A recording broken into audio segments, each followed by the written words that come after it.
Hey, welcome everybody. We're here for our all-star content tonight. So, as usual, I've got Mike with Yay! me. Hey, welcome everybody. Hello. We're here for our all-star. Hold on, we got a little feedback. Let's try that again. Uh-oh. Do I need to hello again? All right, Sure, ready? why Three, not? two, one. Hello. Did it work that time? I think Was that a so. good hello? Can I get some feedback from the chat? Do I need another hello? I think we got it. All right. Thank you, Mr. Net34. Dish is your first name, right? That's I wanna make sure I'm being proper here. So we've also got our special guest tonight. I think this is our first returning special guest, maybe. You Have want to you say had DB hello? on more than once? Maybe, I yeah. feel like DB's I think a DB's. I core think part of the DB has show. me He's beat, just but yeah, half the he's also time like part of the he's show, behind the right? To an scenes. extent. Yeah. Yeah. So, I guess in the fact that I'm a true guest and I don't do anything, I just come and talk. I would be your first guest. Hello. That returns. Yes. I swear we'll get this figured out. So yeah, this is a bit of a special show. Usually the format is we talk about one of the different tournaments, usually a quick or something like that, and we compare the model and the data. But I see DishNet's actually in the chat. And speaking of, did we decide it was Mr. Net? Is that what the chat's telling I think us? I think it's Mr. Net. Yeah. Yes. So essentially, what we've been told is a few hours from now, kind of anything we talk about would change. So we've got a bunch of community requests. We're probably going to do a bronze best of 7 next week because a couple people have requested that. But instead of talking about the meta right before it changes forever and all that, we thought maybe it was a good chance to go back and take a look at some of the cards we thought were our favorite from OOTP 23 so far. So I don't know. Anything else you guys want to kind of mention at the start here?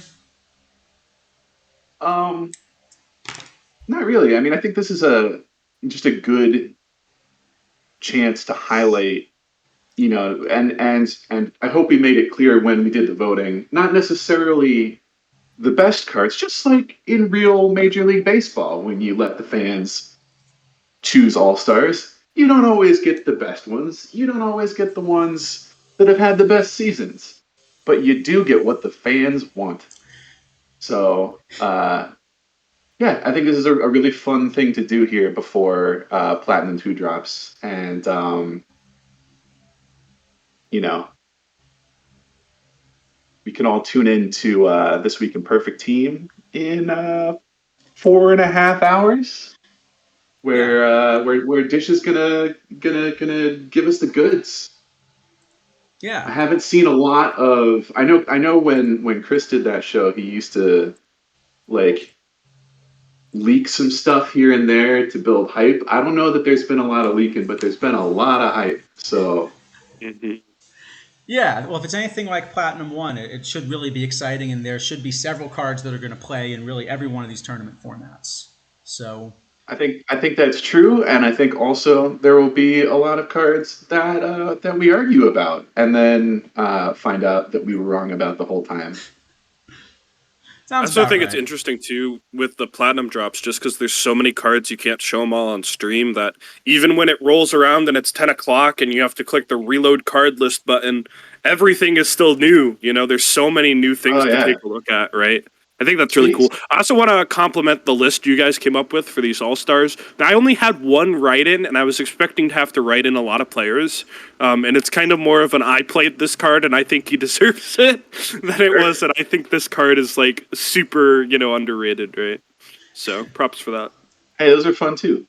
Yeah. Um, Hmm. Yeah, I was also really impressed kind of when we were putting this list together, just at how deep it is. That Hmm. really kind of what we realized is at every one of these positions, there were at least 20 cards that we really could have put on the list, and a lot of them got some votes. And this says it's a pretty deep card pool with a lot of cards people like. So, Yep. um, all right, well, let's maybe start revealing what we got. So, should we start at catcher? Absolutely. Yeah, why not? Yeah, All as right. is tradition. As is tradition, and we'll just kind of work maybe from the bottom of the list up. So number Yeah, 8, Chris Iannetta. I think that's. I'm glad to see Chris get a shout out here. Um, maybe not the best card in the format that he played in, but an incredibly important one, and like one that is it's relevant to maybe just the one person that voted, but uh, yeah, good card. I I just think said I would. nothing useful. Don't let me talk anymore. I think I would have even played this card in League at one point if Mike Stanley wasn't a card.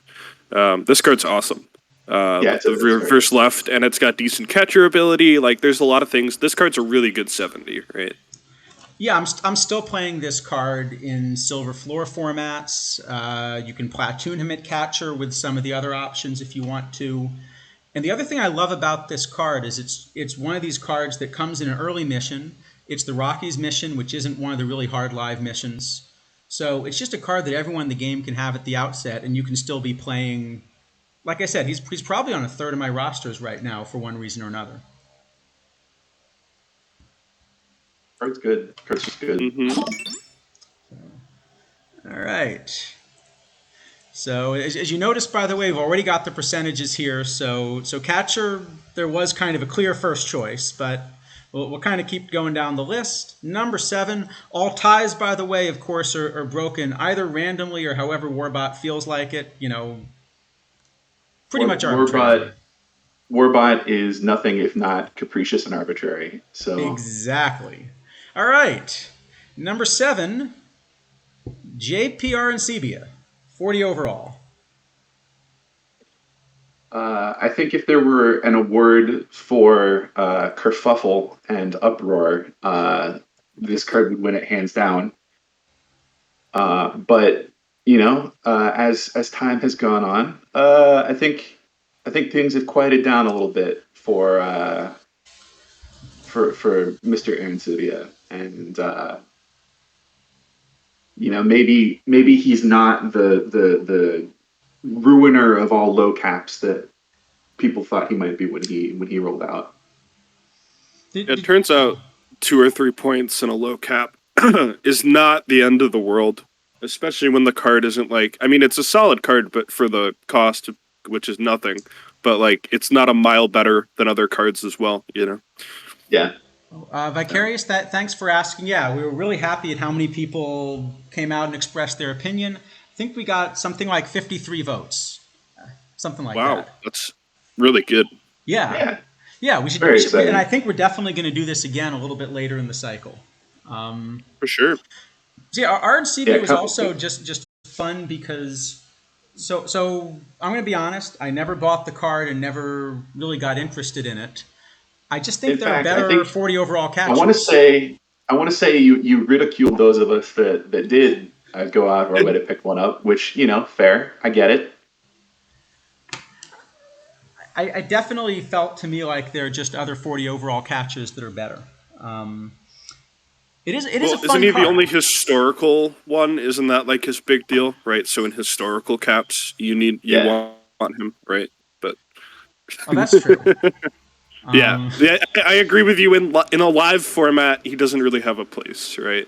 But in a dead format, wait. in a no longer playing format.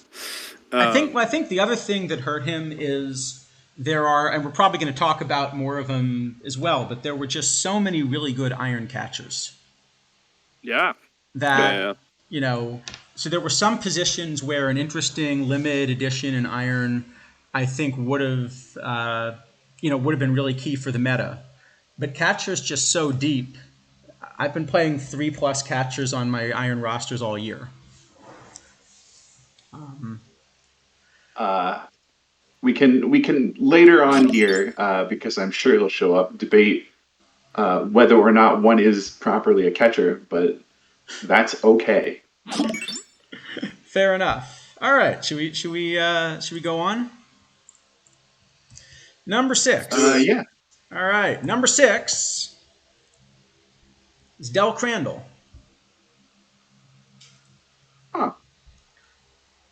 So this is another card that I think was wonderful almost from day one, right? Everyone was able to get this as a mission card, so a lot of teams have been able to run him almost all year. And he's just a really solid defensive catcher. You can play him in league pretty much all the way up, right? Yeah.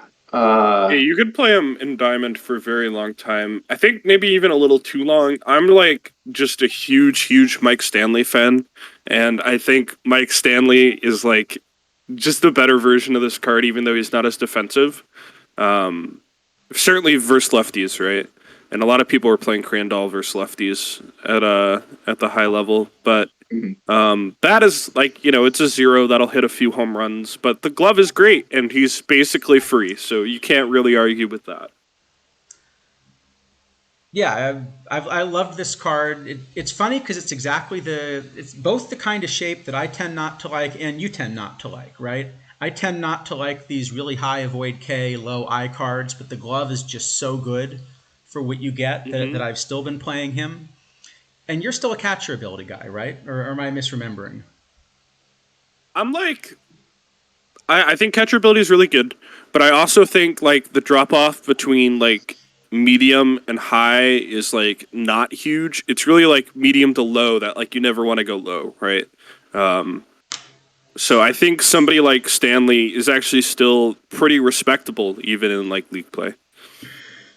So I think, Kidney, we got a question for you in the chat, by the way. Yeah, so Yuka, I literally just got out of bed because I couldn't sleep last night, and I opened my phone, and I get a message from Mike as I'm opening my phone, and he's like, "Hey, do you want to come on in 8 minutes?" And I'm like, "Okay." Is this really happening? Yep. Is this actually a thing? Yep. So yes, I am on somebody's stream before I do my own stream. This is very me. Yes, it's very me. And we really appreciate it. Yeah, no, I love we do. coming on to talk baseball with you guys. So it's just like I said, you were lucky I woke up in time, but it worked out very well. So, all right, let's see. All right, moving up. Number 5, we got All-Star Buster Posey. yeah, There we go. Which I think maybe has been I guess you were saying you like Stanley more. For me, Posey's been the best gold catcher all cycle. Oh, really? You would play Posey over Stanley VL? Well, I guess I'm thinking a lot of caps where I've got to run the same player both ways. Okay, like if this is a cap scenario and you got to run them both ways, then I think there's a fair argument for Posey. I think if you're ever platooning, like let's say open gold, or even if you were like somebody in league who doesn't have a lot of money, right, and you need a catcher or 2 catchers, I think Stanley's better there. Because like Stanley actually like really hits the ball. But but Posey's great. This card, it was one of the ones, it was in the beta, I think, and I saw it and I was like, oh my gosh, like I gotta go get this. I think it was Posey and Piazza were the 2 good catchers in the beta. And they're still very good. Yeah, so Vicarious, I think we're going to talk about Muddy in a minute actually when we talk about the prospects. Yeah, because you also included a bunch of, what are they, the new tournament cards you guys did for the prospects, right? And we're going to talk about those as well, cards that could be all-stars, I guess, the next time we do this stream, right? So. Yeah. Yep. I think we'll probably have to, you only do one all-star game, right? So we'll have like, the all-pro or the all-bot. Maybe even towards the end, you could do like the Hall of Fame set for you guys, right? You do that. Well, year's... there have been years that Major League Baseball played more than one All-Star game. Huh. So I did not know that. Well, So we still could have another one later in the season. Or maybe, you know what we could do? We could run like a first half All-Stars against a second half if we get one later on. Yeah, We use the power of Warbot. Like we could have the power of Warbot to watch him play a game. Oh, that could be fun. I think we could probably figure that out if we get like a second. We could have a Hall of Fame scenario also, but we'd have to get like 3/4 of people to agree to put the same cards in there, so we might not get anybody. How about the celebrity softball Perfect Team All Stars versus Perfect Team All Stars 2? Oh my god. Yeah. Well, I mean, like obviously Dishnet's a captain because that's how that works, right? Like Mm-hmm. Yep. if you're gonna have a celebrity softball game, you got to have like the big names in there captaining the True. teams. Very true. I remember some of these celebrity softball games where a couple of the major leaguers would come back, and it would just be so fun to watch. Like there's one I just remember Ozzie Smith turning a softball double play, and just you get to see the hands. And it's incredible. Watch Andre Dawson hit a softball like 800 feet. Yep. Oh my gosh. Yeah, I'm trying to think who would be most fun. Well, let's chat that question. Who might be most fun to watch in a celebrity softball game? Which major league you'd like to see? All right, while we're doing that, I think the Number one that I would 4. like to see is Bill Salkeld, is who I'd like to see in the celebrity softball game. Oh, look who it is. It is Mike Stanley. Yep. So I'm sure what this kidneys was. make the sales pitch for Mr. Stanley here? I'm sure this was my vote. This card's incredible. I mean, just looking at the VL, he's got 80 I, almost 100 power, decent avoid Ks, and he's still rocking with 77 catcher ability. He's got the high end of the catcher ability on the defense. I played this card in League for weeks and weeks and weeks, and it was a positive WAR catcher, which is like really hard to find this year. Yeah. There's definitely This a card time where that was amazing correct. against lefties. Yeah. Yeah, I've actually run him at first base a bit too. Like the bat is good enough to do Sure. that if you have to. Mm-hmm. Yep. It certainly flexed for me to first base against lefties as well. Yeah, that's a fun card. Mm-hmm. Let's see.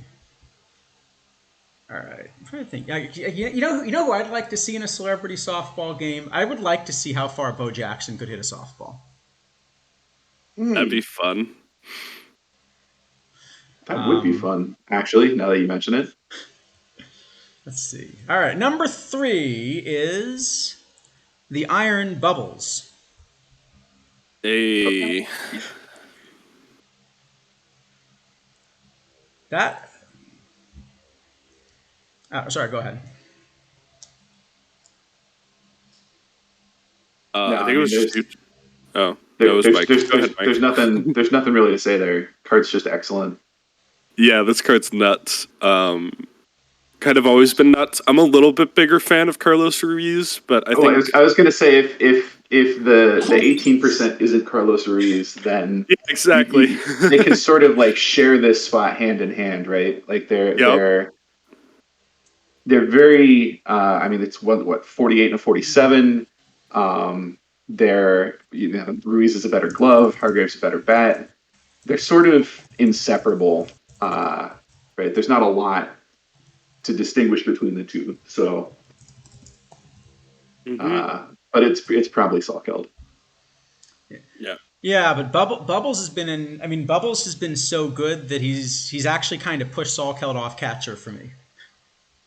Maybe that's a good way to say it. Normally, you can't possibly find offense from a catcher, and Bubbles both has the offense and has a glove. Yeah, I mean, if you're playing certainly at a cap, right, there's a lot of reason to play a Bubbles or a Ruiz over a Salkeld. Especially if it's like a lefty format, then there's even more of a reason, right? Left-handed starter format, There's a lot of it's cool that there's a lot of options. I think that's really been the coolest thing this year is just with all the changes around movement, making power a lot better, and eyes seems to be more impactful. That there's so many more options this year, rather than only if a card looks like Ichiro or Tony Gwynn are they a good card, Yeah. Yeah. Mm-hmm. Let's see. Right, number 2 is Mickey Tettleton. Oh yeah. I'm sad that he's not number 1. I guess Bill Salkeld's number 1. Fair enough. Oh, is Ruiz not on the list then? No votes for Ruiz? No, and I was shocked by that because if I were picking, wow. If I were picking between Ruiz and Bubbles, I love both of those cards. Yeah, But for sure. I think I would pick Ruiz of the two. Yeah, I also would chat. Remember, these are fan voted. These are not our votes, right? So these are your guys' votes. They posted the forums in Yeah, the main so y'all Discord and a messed few this other up. places. So Y'all, this Yeah, is y'all not got our this fault. wrong. that's This right. is The your reason fault. Mickey Tettleton's number 2 is because you think Mickey Tettleton should be number 2. um, No, I mean, this card's awesome, right? Like, we were just talking about power and eye. This card has all the power and Yeah. eye, and he plays okay defense. Like, this card is really, really amazing. Also a switch hitter. I was just a little sad because I was really convinced it would be Carlos Ruiz at number 2, and he's not there. No, and Yeah, you I had wanted to talk about Ruiz because I love that card, but yeah, I mean Mickey Tettleton. This has just been an incredible card. This might be my favorite card from Platinum One. Um, you can. By the way, you it's can. I've played him at first base. I think it, I've even in played him terms at of right field favorites. occasionally, although I'm not sure that was as good of an idea. But I just wanted the bat in the lineup. Uh, Yeah, if we're just talking favorites and not like cards that I think are pound for pound the best or whatever. Yeah, it's pretty close between Mickey Tettleton and Tom Daly for me, yeah, yeah. and like Tettleton. for a lot the same reason. I wish I could take Tettleton into Perfect Team 22 and play him in entry pool because he'd be utterly absurd. That's what I Well, want to do that's with this true. card whenever I see it. Yeah. I mean, it's a switch hitting catcher that like this is basically if Warbot could pick a profile for a bat, this is the profile you'd pick. Huge eye, Yes. huge power, switch hitter, and no avoid K. So he's not going to ground into double plays. He's just going to strike out. Yep. You know, That is the most you profile possible, right? it is. It's absolutely. This is the perfect Warbot profile. This is like the Charles Memorial card right here. Pretty much, yeah. Yeah. I mean, and I would love to say that this is, my favorite catcher so far in 23, but I suppose maybe it's not going to be too much of a surprise where the voting went. Uh-huh. Because the number 1, before Tettleton came out, was in fact the number 1 catcher in silver as an iron card. Boy. Yeah. That's, I mean, sorta. Yeah, He no, certainly this- had the best bat in silver for catchers. Okay, maybe he was a DH, but He was almost certainly a DH. Like, he's barely not a DH in iron. I think Pudge probably was. Pudge is on the list. The Pudge that was good was probably too expensive for most of the voting populace to actually have one. To grow attached to it, He was also on the list, right? So he was he available didn't get to a vote. Yeah, but I think Yep, just Salkeld was so much the runaway answer, and I mean this makes sense, right? I think this Salkeld card is just kind of exactly what you think of with the first month of OOTP this year, and he still plays. He's still, I guess, the best bat in iron right now. We'll see if that's true in a few hours, but he's still the best bat in iron right now. If he's not the best bat in iron in a few hours, iron's in trouble. Well, if he's not the best bat in iron in a few hours, then I really hope there's some new iron pitchers. Yeah, Iron needs some pitching. Give us some Iron pitchers tonight. I'd like to see sure. some right-handed iron pitching, actually. I'd like to see a Babe Ruth that's an Iron Babe Ruth that's better than the limited edition, so that people can stop playing the limited edition Iron Babe Ruth. Well, Just make him the best pitcher in the format and like a sort of okay hitter. Give him a proper. this Bill Salkeld is still the reason that I'll give him like don't get the Iron 1918 Babe Ruth. right? Yeah. Because you can only play one of Babe and Salkeld at DH at a time, and Salkeld's just better. Yes. Sure. There's some role compression arguments to be made for Babe, and also severe fear of missing out. So I don't have a problem. I'm fine. Yeah. Also, I know chat is like, oh, everybody's saying this card is a DH. I'm actually pretty high on Sockeld as a catcher, even still in, even like in bronze when the ceiling isn't super high and he's got that middle of the pack catcher ability. I think he's fine. And to be fair, I think every card here is at the position they're listed at and not the position that they were played at most necessarily. Yeah. Yes. So, like, Brian Downing is listed as a left fielder, for example. And I think you really want to play him as a catcher. Absolutely, you want to play him as catcher. King Kelly's listed as a right fielder. That's another good one. Yeah, I was like, "Where's King Kelly?" And then I got to right field, and I was like, "Oh, okay, that makes sense." Yeah. Why would you start Sockeld at catcher in cap tournaments? Maybe. Very Depends low on that cap. If it's like bronze cap, absolutely. Yeah. The bat probably doesn't play up enough in like diamond or maybe even gold. Right? Like at some point you look at what Sockeld brings to the table when you look at what like a Carlos Ruiz brings to the table. And Carlos Ruiz's skill set just scales better into higher ceiling tournaments. Yeah. But, iron cap, bronze cap, maybe silver cap, maybe. Yeah. No, I think. Yeah, I don't play Salkeld in caps, but that's just because Bubbles and Ruiz are so incredibly good and cheaper. Yeah, that's the other argument. That's like the only reason I think not to play Sockeld in a cap. Ruiz is also 9 points cheaper. Bubbles is 10 points cheaper. Which, given the gap between the two, is a lot of points you're getting back, and you're not losing that much. Yeah.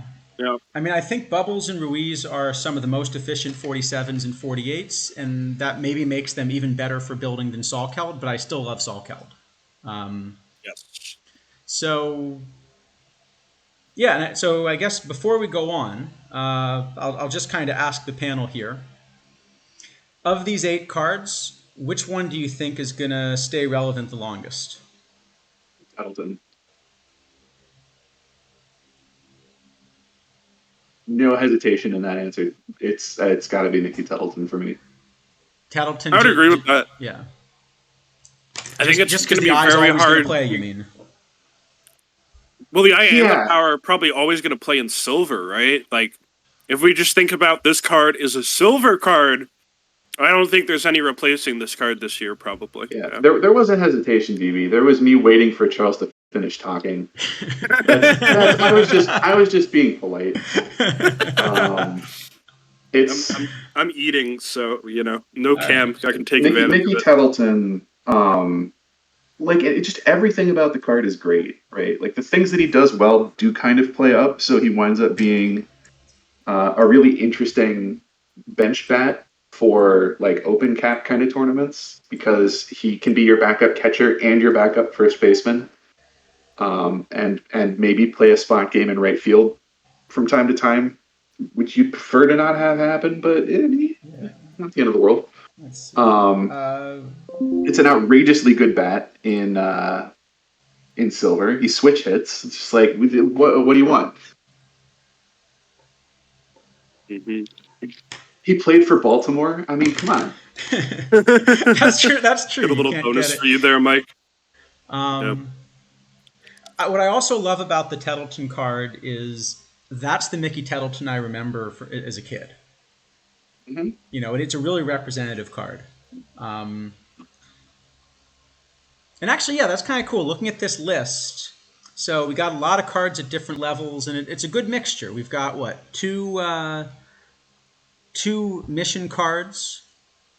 Was it 5 packables and a limited edition packable? Is that right? Looks right. So, all right. And I guess finally, let's talk a little bit about what's coming in the future. Right. So we also had everyone vote on the cards that they're most interested in seeing. What are your prospects, right? Yep. So Yachty gets an honorable mention. There were a few votes for Yachty. Ooh, yeah. That's fair. I haven't thought too much about some of the new tournament edition cards, but the Yachty looks awesome. Yeah, I'm excited about a bunch of these. And it was a close enough vote that Warbot needed to break the tie between the top two. So number 2, Muddy Ruel. Who's that? I'm really Should I know excited who that about this is? card. Yeah, this card's awesome. This is basically Warbot's dream card, right? Huge eye, huge catcher ability, and he's a low gold, so he's eligible for all those. So I think this is the replacement for Posey, and it's just going to be a better card. And I could imagine this card even playing Diamond. Yep. Absolutely. I'm looking at that card and thinking really hard about, like, if King Kelly hadn't been released, would I be playing this card in my Park Imperfectly? It's close. And it's a solid maybe.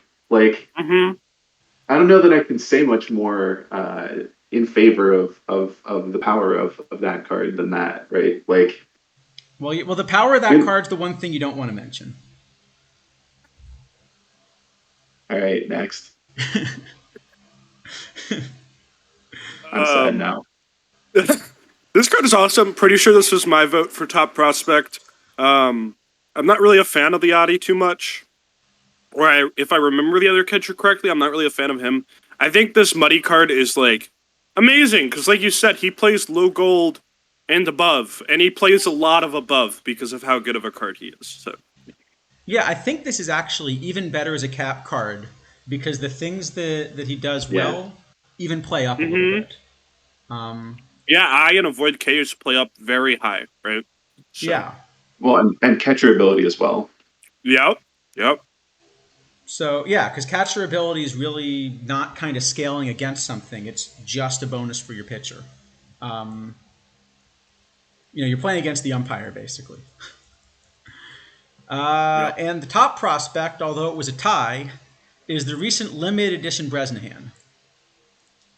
Mm-hmm. Okay. And this is Warbot's new favorite bronze catcher. And of course you can see why, right? He gets on base. Yep. Again, does everything that Warbot has on the old clipboard. I mean, this is and is not a huge split. I think this card's basically Mickey Tettleton light, where you've taken away the power in return for 13 points of overall. I like the card a lot. I think this is, it's funny because earlier in the cycle we were talking about, Vlad and kind of whether he plays and maybe is he the right shape. I think this is a limited edition that is going to play in bronze. Well, depending upon what catchers come out tonight. But I think now he should be playing in bronze. I think that's true. And I think he'll probably continue to play in, if nothing else, in era tournaments. Like era cap tournaments in particular. That's a good point, yeah. Yep. He's a fun, flexible card. He also plays first, which is interesting. So I've seen a lot of people flexing him in both. So, they'll play Kendall full-time, Sawkeld at DH, and then Bresnahan flexes to back up Kendall in your first baseman. Because Bronze is still so left-handed starting pitcher heavy right now. And obviously that may all change tonight. But so I think it's a card that's really good in Open Bronze in the meta. I can talk about Open Bronze because it's the one thing I play. I don't know if it sticks around long-term. I know there's also a guy in my Discord who's just been playing every card with the highest eye possible, and he's been absolutely dumpstering Bronze with it. And this card fits that, which is really fun. Is his name Warbot? No, it's not. But he's literally just playing every position as 90i, doesn't care about defense or anything. And he's getting his opponent's pitchers to just all get tired by game 4. No, that actually sounds a lot like Warbot. Yeah, I was going to say, sure. Can we maybe start a project to give Warbot its own account and just let it pick teams and run? Let it play. I think that'd be a lot of fun. That would be a lot of fun. Warbot theme team. Yeah, Yeah, I like that. Warbot theme it's team just would be great. literally whatever Warbot says. That That's could be the a lot whole of theme. fun. It's not like the best overall Warbot cards, but it's like the best like Warbot cap choices, right? And that would be Yeah. the Warbot theme. Yeah. Mhm. So All what's right. the most value for their overall? That'd be cool. So, short answer at catcher. Bill Salkeld has pretty much been the defining catcher so far of 23. Yep, And Mhm. like him or hate him, yeah, there's and no avoiding him. and both Bresnahan and Ruel are cards we're pretty excited about going forward. Yeah, absolutely. So, all right. Well, we said this would be a quick stream. I'm not sure we're quite going to get there, but let's talk about first base. Eh, we could speed it We up. just spent 40 I minutes believe in on us. catcher.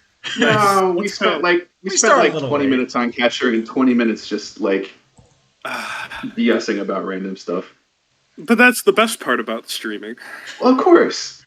Yep. I just Yep, want to yep. make sure that we're assigning the time appropriately. All right, what else we I mean, got? I thought we were going right till Dish started, but you know, it's All right. So first so base. kidneys. Are we going to do an emergency stream like late tonight about the cards that Dish couldn't cover? yeah, I'm down. You wanna? We'll put together our own B reel. If you've got clips from the cutting room floor Dish and you're still there, you know where to find me. All right. I'm actually very down. So let's He see. doesn't So- have a cutting room floor. Oh no. Your cutting room is just in outer space. That sounds kind of dangerous.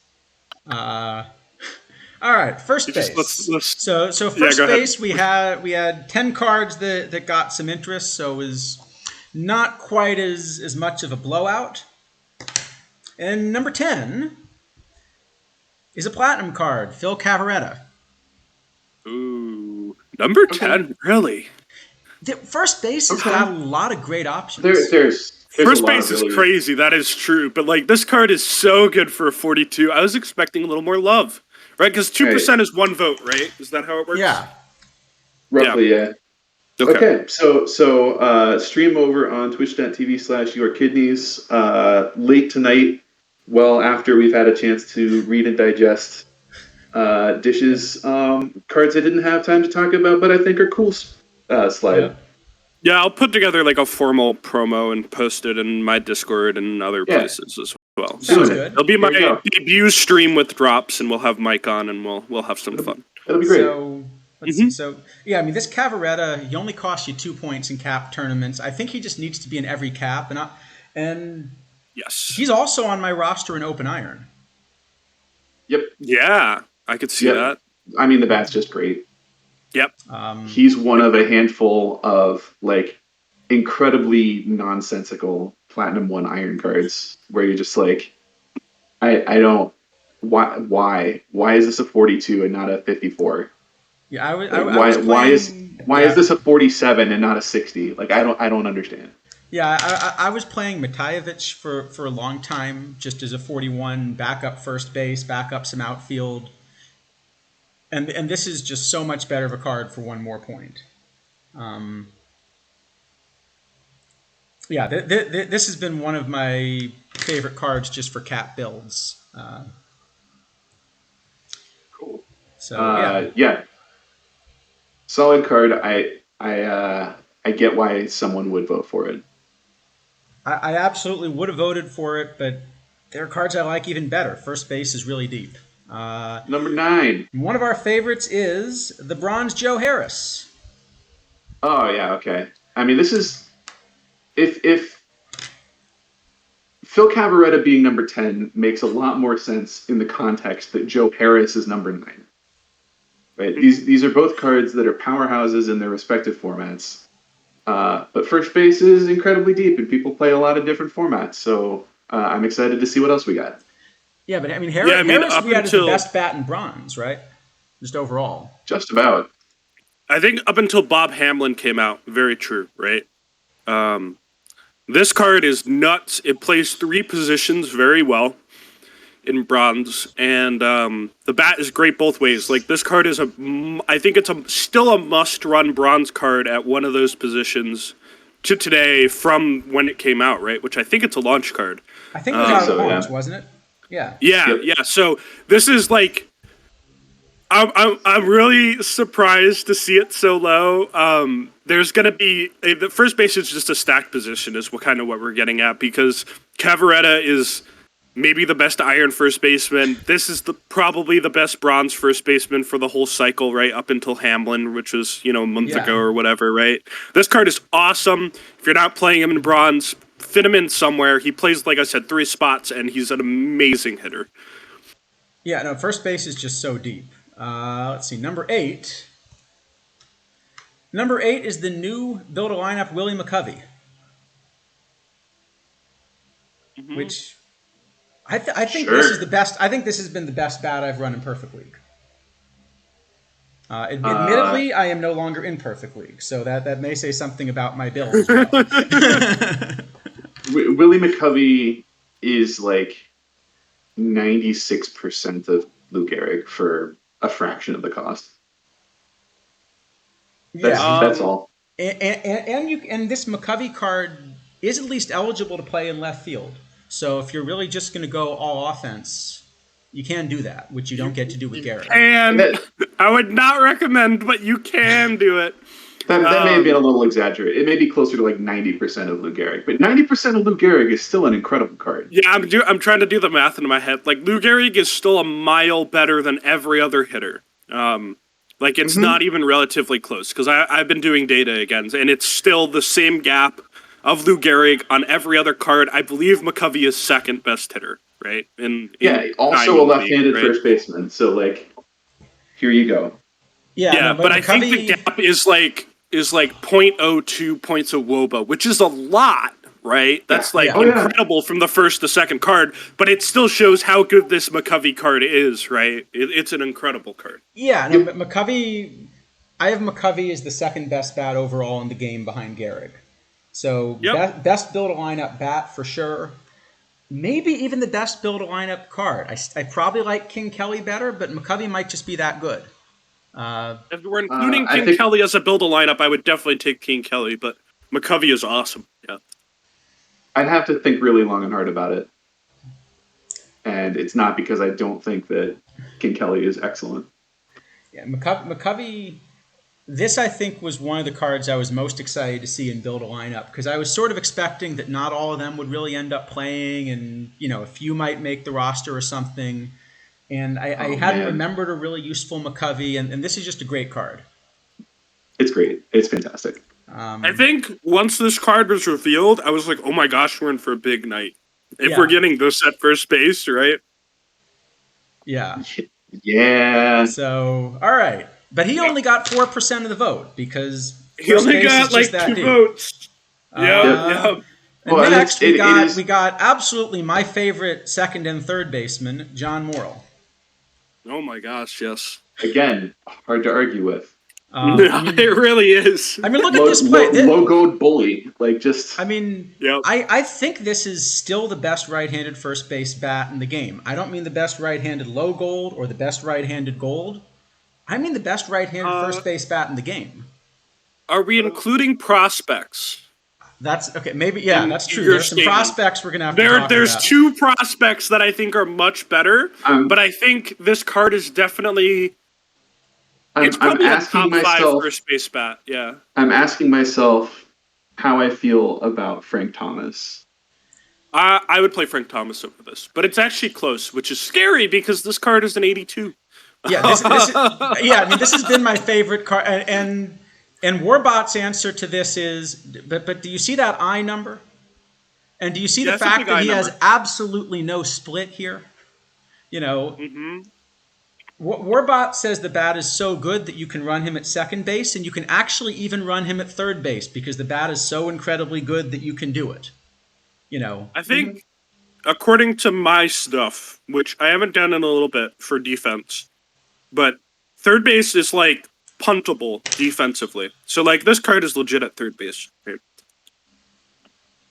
Yeah. I think some people, I think DB will disagree with me pretty strongly on this, that he's playable at third. But this is, I think Morrill's been my favorite card just in terms of, the card that made the most difference to the kind of builds I could put together. I think he's been my Sure. favorite card that I acquired so far this cycle. I just like that he's so different than a lot of the other options in the formats he plays in. Like, who am I thinking? Hank Greenberg is another perfectly good, maybe even great gold first baseman. And the shape of the card is so different. If you're trying to build teams that do certain things, it gives you options, right? Yeah. Mm-hmm. Yeah, and he's also, this is just the perfect Warbot card, right? Oh, sure. Low Void K, huge eye, huge gap Yep. power, so you kind of get that little hidden bonus. Tell him, Wash. Well, the gap power is really good too because he's got such high BABIP, right? They play off Yeah. each other. You know what I mean? So Yeah, absolutely. it's definitely a huge, huge advantage to have the high gap power when you have the high BABIP, right? Mm-hmm. Yeah, absolutely. He also just plays so well with these era tournaments, right? Because it's an 1883 card, so he's playing in all of these era tournaments where, yeah, he has no power, but there are no home runs. Yep. And BABIP plays up in most of those tournaments too, right? So. Yep. Yep. Yeah. All right, number 6. This is an incredible card. All right, and he's only number 7. That's right. So number I'm 6. I'm assuming the role of guy that says a number to keep the stream moving. Number 6. I think someone's got to. Number 6. Someone's gotta. And number 6 is another card that's appeared in every single build since I got Edgar him. Martinez. Oh, The goodness. Silver Edgar. First base is loaded. It's crazy this year. The fact this card is like, we've gone down in overall now. We went from a perfect to a gold to a 71, and they're all nuts. Like, look at this card VL. It's insane. This is basically John Kruk, but 8 points cheaper in the opposite side. And if this were a left-handed card doing this is, the only thing in a lot of people's situations that hurt this card was the 99 Edgar coming out. Because you couldn't play them both on the same roster. You mean? Yeah. Yeah, it's like when we talk about the pitching, when we talk about which Kevin Brown you want to play in your cap roster. Mm-hmm. This is just an incredible card as well. It's weird because this is one of the cheaper kind of really elite silver tournament cards. I never quite understood why, given how good it was. But I still think this is a card that if you don't own, you really want to get one if you're playing silver, if you're playing cap formats. He only costs you 1 point in a silver floor cap. I think for that reason alone, he's going to play probably the rest of the cycle. Oh yeah. Oh yeah. Also, you can play him at third base. He's not listed there, but the game will let you put him there. That's true. You can play the 99 Edgar at second base if you're in the playoffs and your manager goes off his meds. I never heard back. This is actually the other reason that I stopped running Matajevic, that I like Cavaretta better, is Matajevic has, I think it's a 10 or something center field rating, but just enough that, in an extra inning game, the manager will decide he can go roam around center. Yeah. This is long been one of the management's, we'll say, points of frustration with cards like King Kelly last year, for example, right? Like, if they're eligible at all kinds of positions and you're not darn sure that they're starting or they're like nailed to the bench resting, you'll get players playing at positions that you might not be happy about. Yeah, like my right field Yogi Berra. Or like the time where I thought that it would be correct to set Bullet Joe Rogan to two-way so that I could use him as a pinch hitter and a pinch runner. And then my manager inserted him as a defensive replacement at second base, and that was the end of that. Yeah, he likes second base a lot. He plays third base a little bit. So, all right, number 5. Right, number 5. Yeah, Number it's five. it sounds like Manischewitz, but it's not. Yeah. All right, number 5 is Harry It's Davis, John Kruk. Oh, Terry Davis. Okay, Oh, fair. love this card. Mr. You know Gap who loves Power. this card? DB loves this card. Yeah. I played this in League for... I played this over Jimmy Fox for a while, and it probably wasn't correct, but he was actually outperforming him every week. DB played this card in Perfect League for a week, and it put up like 2.5 WAR. Did you play it in Perfect? That's so cool. I really wanted to, but by the time I hit Perfect, there were too many good first basemen for me to do it. So the only card you could play in Perfect was a silver, no gold. No, I played golds out of the bullpen, though. Okay. I didn't start a gold. Only a silver. Well, I suspect we'll get to him later. Yeah, I hope so. Yeah. So Harry Davis is still a card I take anytime I see him, like in a perfect draft. Oh, yes. You know, I mean- it's funny because as a righty, I sort of assumed he'd be a lefty masher, and it's really, not much of a split. No, not at all. Yeah, he's excellent. Um, All right, who we got at number 4? Number 4, right? We keep going up the list. Number 4 is Pedro Guerrero, who might be the most expensive card on one of these lists. Sure. I forgot this was a first baseman because he plays everywhere. He does play everywhere, and I would almost definitely play him in a corner outfield position. Yup. Had I the card, which I don't. Yeah. I might even run him in center. In like what, gold or a cap? Yeah. Just in something where it's a cap, and I'm just trying to outslug the other team. I could imagine sticking his bat in center and just deciding it's that good. Yeah, I could see it. I could definitely see it. I mean, we're both war guys, right? So, like, a lot of times, like, I'll look at my sheet, and I had to, like, update it so it didn't do this. Every single position was Lou Gehrig number 1, right? Except for, I think, center field and shortstop. You know what I mean? No, I'm sure he was the number 1 It was like my shortstop as gold well. stuff, where it's just like you look at gold, and pretty much every position's Toby Hara. Yes, Toby Hara, awesome. Yeah, so I think this is one of those cards that has the big war number wherever you want to play him. So if you have one, just play him, right? That's kind of what we're getting. I think this is a card that's going to hold up for a while, for sure. Just because he If plays you every have position. if you have one, either you're good enough to have won him, in which case you know what to do with him, or you spent an ungodly amount of points on him, in which case you know what to do with him, or you're a senseless whale and I can't help you. And if you don't know what to do with him, you can sell him to me. Sell him to Charles. I mean, at this point, remember, this card is cycled out for now, right? They said Yes, they would the come Pedro back. Guerrero is the tournament edition card. Yeah. So. I mean, this card sells for like 500,000 points right now, no problem, I think, right? Because he's literally unavailable to be obtained now. I'm not sure that I would say no problem, but I would say it does. You sell it, well, maybe if you sell them at the right time with the right tournament, I guarantee somebody buys it. Yeah. Just like I think tournament edition, not platinum series, but a lot of the tournament edition cards were cycled out. A few of them stayed, so I'm not 100% certain this one didn't stay.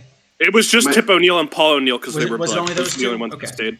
Yes. My brain is stuck in 2 months ago where like there just wasn't enough currency in the game for anything to sell for 500K, right? Yeah. So now there is, yeah. Well, yeah, I haven't fully internalized that yet. Can we tell the viewers Toby Hara sells for $1 million? The thing is, I think the viewers are smart enough to look in the card shop and see what Toby Hara sells for. Toby Hara is awesome. Gabagoo's Toby Hara in particular should sell for $1 million because it's autographed. Oh, okay. I would buy an autographed Toby Hara from Gabagoo for $1 million. Absolutely. All right, number 3, who still is only getting 10% of the vote because this is just how deep first base is. But number 3, don't ask who autographed it. Yeah, number 3 is the left-handed Edgar Martinez. Yup. I mean, hitting righties most of the time is better than hitting lefties, and this card obliterates right-handed pitching, and it's a 79. This card slaps. Yeah. Yeah, it does. Is number 2 Fred McGriff? I hope number 2 is Fred McGriff. No, I mean, this John Kruk card, until we get like a silver Randy Johnson, this is, yeah. Yep. Yeah. Yep. Yeah. Yep. He also, by the way, unlike Edgar, he can play 2 outfield positions, and at least left maybe tolerably, right? Right's tougher. Oh, okay. I didn't know that. That's awesome. So, I mean, flexibility is what keeps cards in the meta for so long, right? And anything that makes it a piece that fits more easily into different puzzles. Yeah. Mm-hmm. yeah. Yep. Number 2. Number 2. Any guesses? Who we got? Who were you guessing? You were guessing McGriff? I said I hope it's Fred McGriff. I don't think it is. It is. It is Jimmy Fox. Who could it be? Yeah. And Yeah. Oh wait, I don't want to get this. I think I just love this. So this card, I think, is a card that I ran in League kind of almost longer than any card I got in the first week. I'm still running the Jimmy Hank Fox. Aaron, but the Fox is the one that I ran second longest. Jimmy Fox, also known as Hank Greenberg Sr. Yeah. Hank Greenberg is excellent. Did not make this list. Understandable. Jimmy Fox is Hank Greenberg, but better. Shrug. I mean, this card is absurd, especially VL, right? VL, it's everything the Warbot model wants. Absolutely. And it's just, the problem is first base, like we've talked about this entire time, is so crowded. If it wasn't for that fact, if this card said left field, I would still be playing it in left field. It's that good, right? Especially as a right-handed hitter in left. Because are we gonna get to Giancarlo Stanton later? I hope so. Hopefully. I believe that's the brief anecdote there. Is that when this that's fair. You can play both. Giancarlo plays right? There you go. Well, yeah, but like when Stanton was released, Kidneys was like, "This card's awesome." I was like, "Yeah, basically like Jimmy Fox in right field." Oh, that's not right. And then he looked at the cards again. He's like, "Oh, I guess that is right." Yeah. Yeah, this is... And the other thing I love about this card is this is a card, I've got a friend that just started playing the game. He got Jimmy Fox his first week, and you can do that and play with a card like that too. Yep. Right? So but it's a good list in that way, right? You've got Pedro Guerrero that I think the last 10 is, a couple 100,000 or something. And then you got Jimmy Fox that you can get for, basically a few hundred points in lives. Yeah, a few hundred. Literally, it's a few hundred points because you could turn around and quick sell it for almost what you paid for it. It's great. Yeah. Number one's Lou Gehrig. Moving on. So overall, our favorite first baseman so far, it's got to be Lou Gehrig. It has to be. It's got to be Lou Gehrig. And I don't want to talk about the numbers on the card at all. Those pretty well speak for themselves. Mm-hmm. There are two things that I want to say about it. One is that if it were not tied into the Lou Gehrig Day promotion, this card would have been released in November. Absolutely. Yeah. That is how far ahead of everything else it is. So expect it to continue to be relevant until we do another one of these. And two, the art on the card is gorgeous. Yes. And I sincerely hope that we get, I don't know what they look like, but I really hope that we continue to get unique cards like this. It doesn't necessarily have to be like likeness of the player art, but like it would be really cool to get a Jackie card for Jackie Robinson Day, or like a Roberto Clemente card with his likeness on it for when he's celebrated. Yep. Yeah, I still really like this card, and as you said, the card speaks for itself. But just notice all those blue numbers on the sheet here, right? Yeah. I mean, as much as we liked Willie McCovey, this card's just better at everything.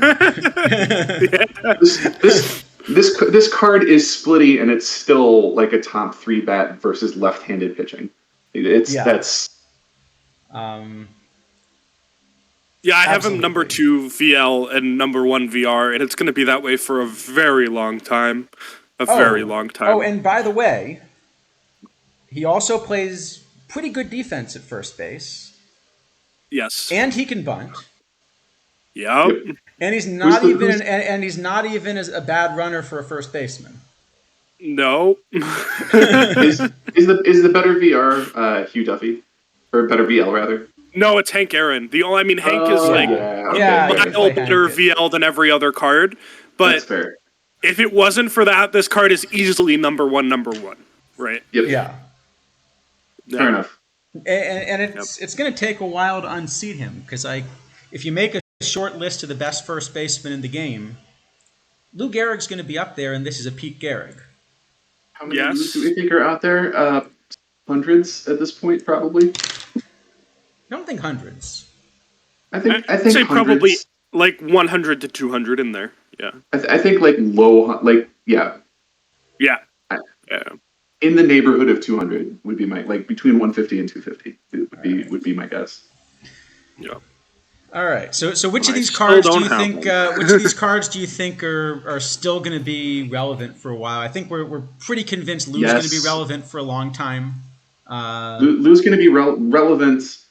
Lou is at worst going to be a platoon bat, maybe for the whole rest of the game. Yeah. Mhm. I would be shocked if Pedro Guerrero didn't continue to be relevant. Again, a bat like that plays 3 different positions well is hard to argue with. Edgar's going to continue to be relevant. John Morrell's going to continue to be relevant. Yeah. Harris and And Cavaretta are Cavaretta, I both going to think. be relevant in their respective formats. I was gonna say my pick is Joe Um, Harris. Actually, I think Joe Really? Harris will be relevant in bronze for like most of the cycle. I think that card is ridiculous. I see. See, if I I had think to power pick, creep is the kind of thing that could surpass Harris pretty quickly. But I think Cavaretta at 42 is going to be around for the whole cycle. I think Edgar at 71 is going to be hard, and Morrell's just such a unique shape. honestly, Yes. the only 2 of these cards that I see maybe falling out of the metagame anytime soon are Harry Davis and Jimmy Fox. Yeah. Yeah, And that's only because like they're single position players that that's uh, true. don't have like an overly useful cap number. Yeah. Right? I Like the think. cards are both excellent, but like even just like looking at those 2 cards, there aren't that many situations where you necessarily want to play Harry Davis over Jimmy Fox. Yeah. I think Um, Jimmy Fox already has been replaced, but but we'll get to that when we hit right field. So. yeah, Yeah. there's some really nutty Assuming we manage to hit right field before Dish's stream, so we prospects. probably should speed up a little bit. Come along. All right, honorable mentions. Who we got? Honorable mentions. Right. All right. So prospects. Right. So Oh, right. prospects So first. prospects. So Dick Allen gets an honorable mention, and I'm pretty excited about that card actually. Is that not the top prospect? No, nope. He was Really? not one of the top 2 even. But that bat versus left is insane, and it's only 99, It's- so he plays diamond. It is Yeah, my it- third best bat VL in the game to Gehrig and Hank. That card is ridiculous, and it can play third base. That card is unreal. I'd be happy to take it off you if you don't think it's a top 2 prospect. Oh, Yeah, that card is awesome. I'm definitely excited about the card. However, seems there are 2 do we more got? that we're even more excited about. So, What dare we Yeah. have above Dick Allen? all right. Well, we got this silver Jim Bottomley, and that's a heck of a bat for a 72 as well. Okay. I still think Oh, yeah, maybe I prefer 70. Dick Sure. Allen though, but I definitely prefer Dick Allen, but it's a good 72. I mean, if you, yeah, Yeah. I agree. Again, I think Dick these- Allen's the more exciting bat. These choices are all subjective. I get it. Totally. And it's a popularity thing. Again, it's not our thing. Dick Allen was one of those cards I saw immediately, and I'm like plugging him into the sheet at top speed just to see like how much Yeah. I think this card is worth, right? Yeah, you're plugging him into the sheet, and you're like, wait a minute, this is only a 99, so it even play. Yeah. Yeah, exactly. I mean, it's funny. He's one of the few 99s that's gonna play in open cap type formats because the bat's so good. Usually you want kind of the hundreds because you get ones that are worth more than 100 in overall or something. So high Yep. diamonds don't tend to play. I think this one will. I think it Yeah, will I as mean, well. I think he plays in Perfect League. Like, I think if you can get one for Yep, Perfect for League, sure. you want one on your team. He's absurd. He's definitely in the same category as Edgar Martinez. As Well, far as that the goes. other thing that's crazy about this card is he can play third base a little bit. He's got 73 range and 87 Oh, arm, and so he can play Charles, third base. there's a bug. This is the wrong Jim Bottomley. The one we had Oh, is the gold. This is the mission edition. oh, That's do the I have the wrong 72. Bottomley in there? You have the wrong Bottomley on here. All Yeah, right, and hold on, Aster hold pointed it on. out. Thank you, Aster. Yeah, that makes a lot more sense. All right, hold on. We can definitely fix that. 1 second. Thank you. Yeah. Yeah, Oh, thanks, I see the Aster. problem because one of them was 38,921 and the other's 38,922. Oh, they have similar IDs. Yeah. Oh, Yeah, okay. I can remind see- me to mention something about the sheet after the stream. Okay. But definitely after the stream. Yeah, that looks a lot better. This looks All right. a lot more Let's- reasonable. good. All right. Let's look at this one again. Let's try that again. All right. You know what? I'm gonna take back my criticism of Chad on this one. That is actually a pretty incredible bat. Yeah, that's an amazing gold card. Like, this card is probably the card that pushes Harry Davis out, right? Well, what I was gonna ask is, does this card push Pedro Guerrero out?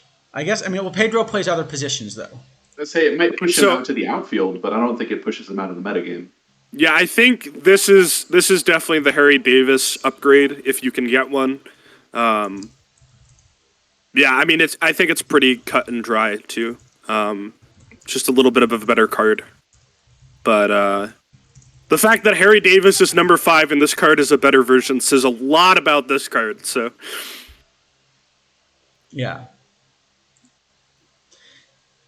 But that was still Chat's number 2. yeah, so number 1, I have a feeling I know who it it's is. gotta be I'm going to Rocco. argue with it though. I'm going to argue. I'm going to gotta let be you go Rocco. ahead and argue. I'm actually going to argue with this one as well. So I do really like this Roger Connor card. Yeah. But I think there are two things that, the first is I think if you compare him to McCovey and Gehrig, he's still behind. Yes.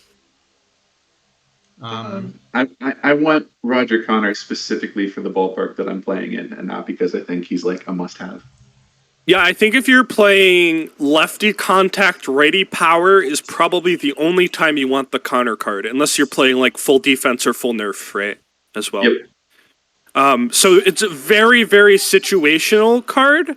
Also, it's not a switch hitter, which it should be because it's Pete Connor, and Connor invented switch hitting. Yeah, I was gonna say I expected this card to be a switch hitter, but actually he's got less of a split. He's got less of a split than the Connor in 22, who was a switch hitter. Correct, and I think he needs to be a switch hitter. But if I was in a tournament and I could pick a reward, right? Let's say the choice packs are working, right? Yeah. I would pick Dick Allen over Roger Connor, if I couldn't sell them. You know what I mean? I would rather have Dick Allen than I would Roger Connor. I agree. This card's also eligible at third, but really doesn't play third. Yeah. Correct. But this is a much better base runner than the Allen or cards like that. Yeah. Again, I agree with you in a vacuum. I think there are spots where you want Roger Connor, but it's not a card you want to go ham for. Right. Yes. Unlike this Barry Larkin sitting on the card shop for $850K. So Snailman points out that it was actually Bob Ferguson, who's a card I've been hoping we'd get for a while, is a third baseman who invented switch hitting. How do you read that and not give a shout out to Death to Flying Things as a nickname? It's such a good nickname. It is a good nickname. That's got to be one of the better nicknames. Baseball nicknames It's of all such a time. good nickname. All right. But either way, Connor definitely switch hit over his career and should be a switch hitter. But I out of the agree. player developments, if you're listening. As much as I think these are some good choices, I still think. Are we ready to move on to the? Are we ready to move on to the George Grantham position? All right, let's George move on. Grantham Let's move on position. and talk about George. Everybody, and especially Warbot's favorite George Grantham position. I really kind of sort of want you to have gone through here and just replaced all of them with George Grantham, but I know you have too much Warbot was integrity for trying that. to, So but Warbot's on vacation, and these no, things no, no, JD, happen. the players for the purposes of voting are only eligible at their listed position. So Ron Gant is Yes. strictly a left fielder for the Right. purposes of today's show. That's also why, Uh, like, Jack Clark, I saw people talking about, was not a prospect for first base. He was a prospect eligible in right field. Yeah. yep. Well, Vicarious, the P is an issue there. Warbot gets time off, but I'm not sure it quite counts as paid. Yeah. Mm. All right, right. He's, Number he needs eight to join at the George. robots Number union. eight at George Grantham base is It's George Grantham. it's Wait. Granny Hamner Okay. as a Wait, write-in, I really? believe. He's listed at second base? He No, got two but write-in votes. no, but No, he was Oh. somebody written wrote. Two in. people wrote him in. Okay. Two people wrote in shortstop Granny Hamner as a second baseman because he's such a good second baseman. He's a much better second baseman than a shortstop. I mean, that's I fair. don't agree. I would rather play him at shortstop. With 102 range, I think he can play. Well, he can play. Oh, both. he can play both, He just that's plays fine, both but- simultaneously. But Yeah. no, if I'm playing a relatively low error rating middle infielder, I'd prefer it to be at second base. That's I all. guess. Yeah. Yeah. And the bat's pretty good too, but just the defense at two positions I think makes the card, you know. So yeah, that one's a write-in vote. Number 7 at Grantham base is the perfect Joe Morgan. Oh, that's kind of low for him, but sure, I could see it.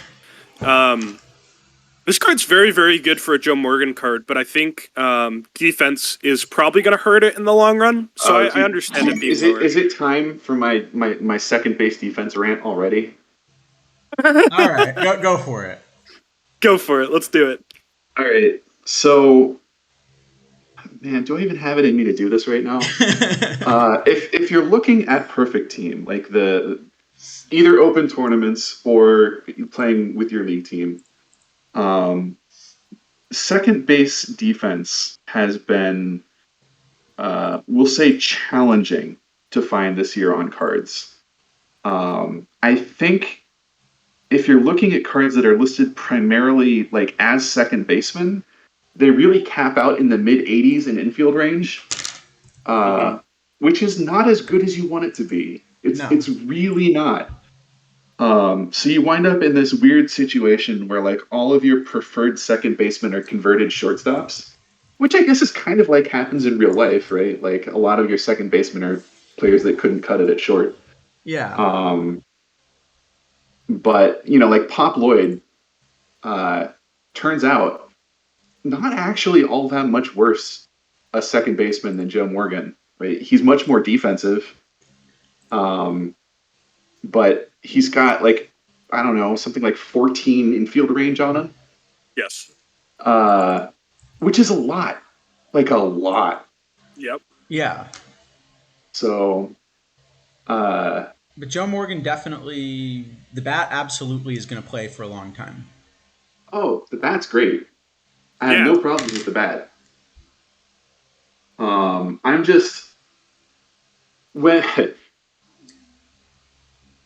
Yeah. I'm weighing my words here because I don't want to run afoul of the content guidelines. Well, all right, moving on to number There- six. there was- Moving on to number 6. I'll just say this real quick. There was a lot that I was really kind of blown away by when it comes to the build a lineup final set, right? Like all of the perfect cards at the top. I was expecting a lot more defensively out of Joe Morgan than we got. Like for a guy with how many Gold Gloves, that his infield range was rated so low. I expect, there's no one here that can say for sure, but I fully expect that that's just the way the set's going to be this year. Right? We're just going to get second baseman with 85 range, and that's gonna be a lot. Right. No, so JDA, he's not going to praise John Morrow's work at second, but I absolutely will. It's true. Right. Number 6 at Grantham Base is Tom Daly, who is listed at second, but I think we're playing a lot of positions. Yeah. Love that card. I don't think I need to say anything about it here that I didn't when we were talking about catchers, but yeah, switch hitter, solid catcher for a 77. Bat is like above average for his own bracket. You don't usually get catchers or, players that can play catcher competently, like to the point where if they're starting a third of your games, you're not mad about it, but also play acceptable defense at another meaningful defensive position. So, like, Daly's really unique in that his second base defense for Silver is actually quite good, as is his catching. So there was Kidneys, I wonder if you've looked into this at all. Because I was trying to check it and I couldn't find enough data. Tom Daly is the catcher who absolutely has the best turn double play of any catcher in the game right now. Oh my gosh, I don't know off the top of my head. Does that because he's a second baseman? Yeah. Yeah, but what other? Does this affect strike him out, throw him out, double plays? Well, that or like the little chopper in front of the mound, like a 2-6-3. Does it affect how well he turns when someone comes home with the bases loaded? I actually don't know the answer. Yeah, it's like I imagine it would matter on like your 6-1-3 double plays or your 5-1-3 double plays. 5-2-3, yeah. I don't think it does matter. How I understand it, and I will explain this a little bit, but I'm not 100% sure on this, but how I understand it is catcher ability is a one-all, do-all. And not that in the fact that it's a composite rating, but it's like if you have 99 catcher ability, you're going to field the ball better than somebody with 97. Right? Okay. So I think that would include like any play made at catcher. I see. Whether it be a double play or not. So I don't think it's relevant when he plays catcher. It'd be really funny if it was. That would, yeah. And he was just a mile better than every other catcher. I mean, at least at turning 2 or something, you should be, yeah. Because that's what I thought. Yeah, see, Mr. Black, that's what I thought. It's whoever the middle guy is in the double play. That, But, all right, anyway, it's a good question. But yeah, Tom Daly, definitely a card we're playing. This is a card that's going to disappear from packs in a few hours. So if you want one, make sure to pick them up soon.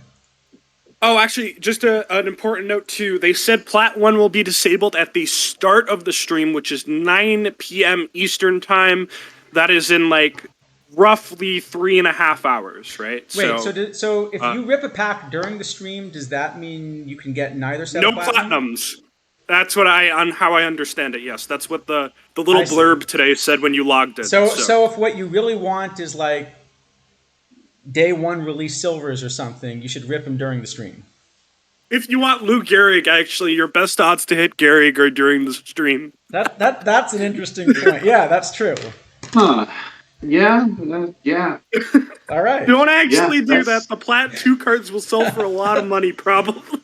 Also, that it is your best chance does not mean it is a good chance. No, it's still a very bad chance. True. It's just slightly different.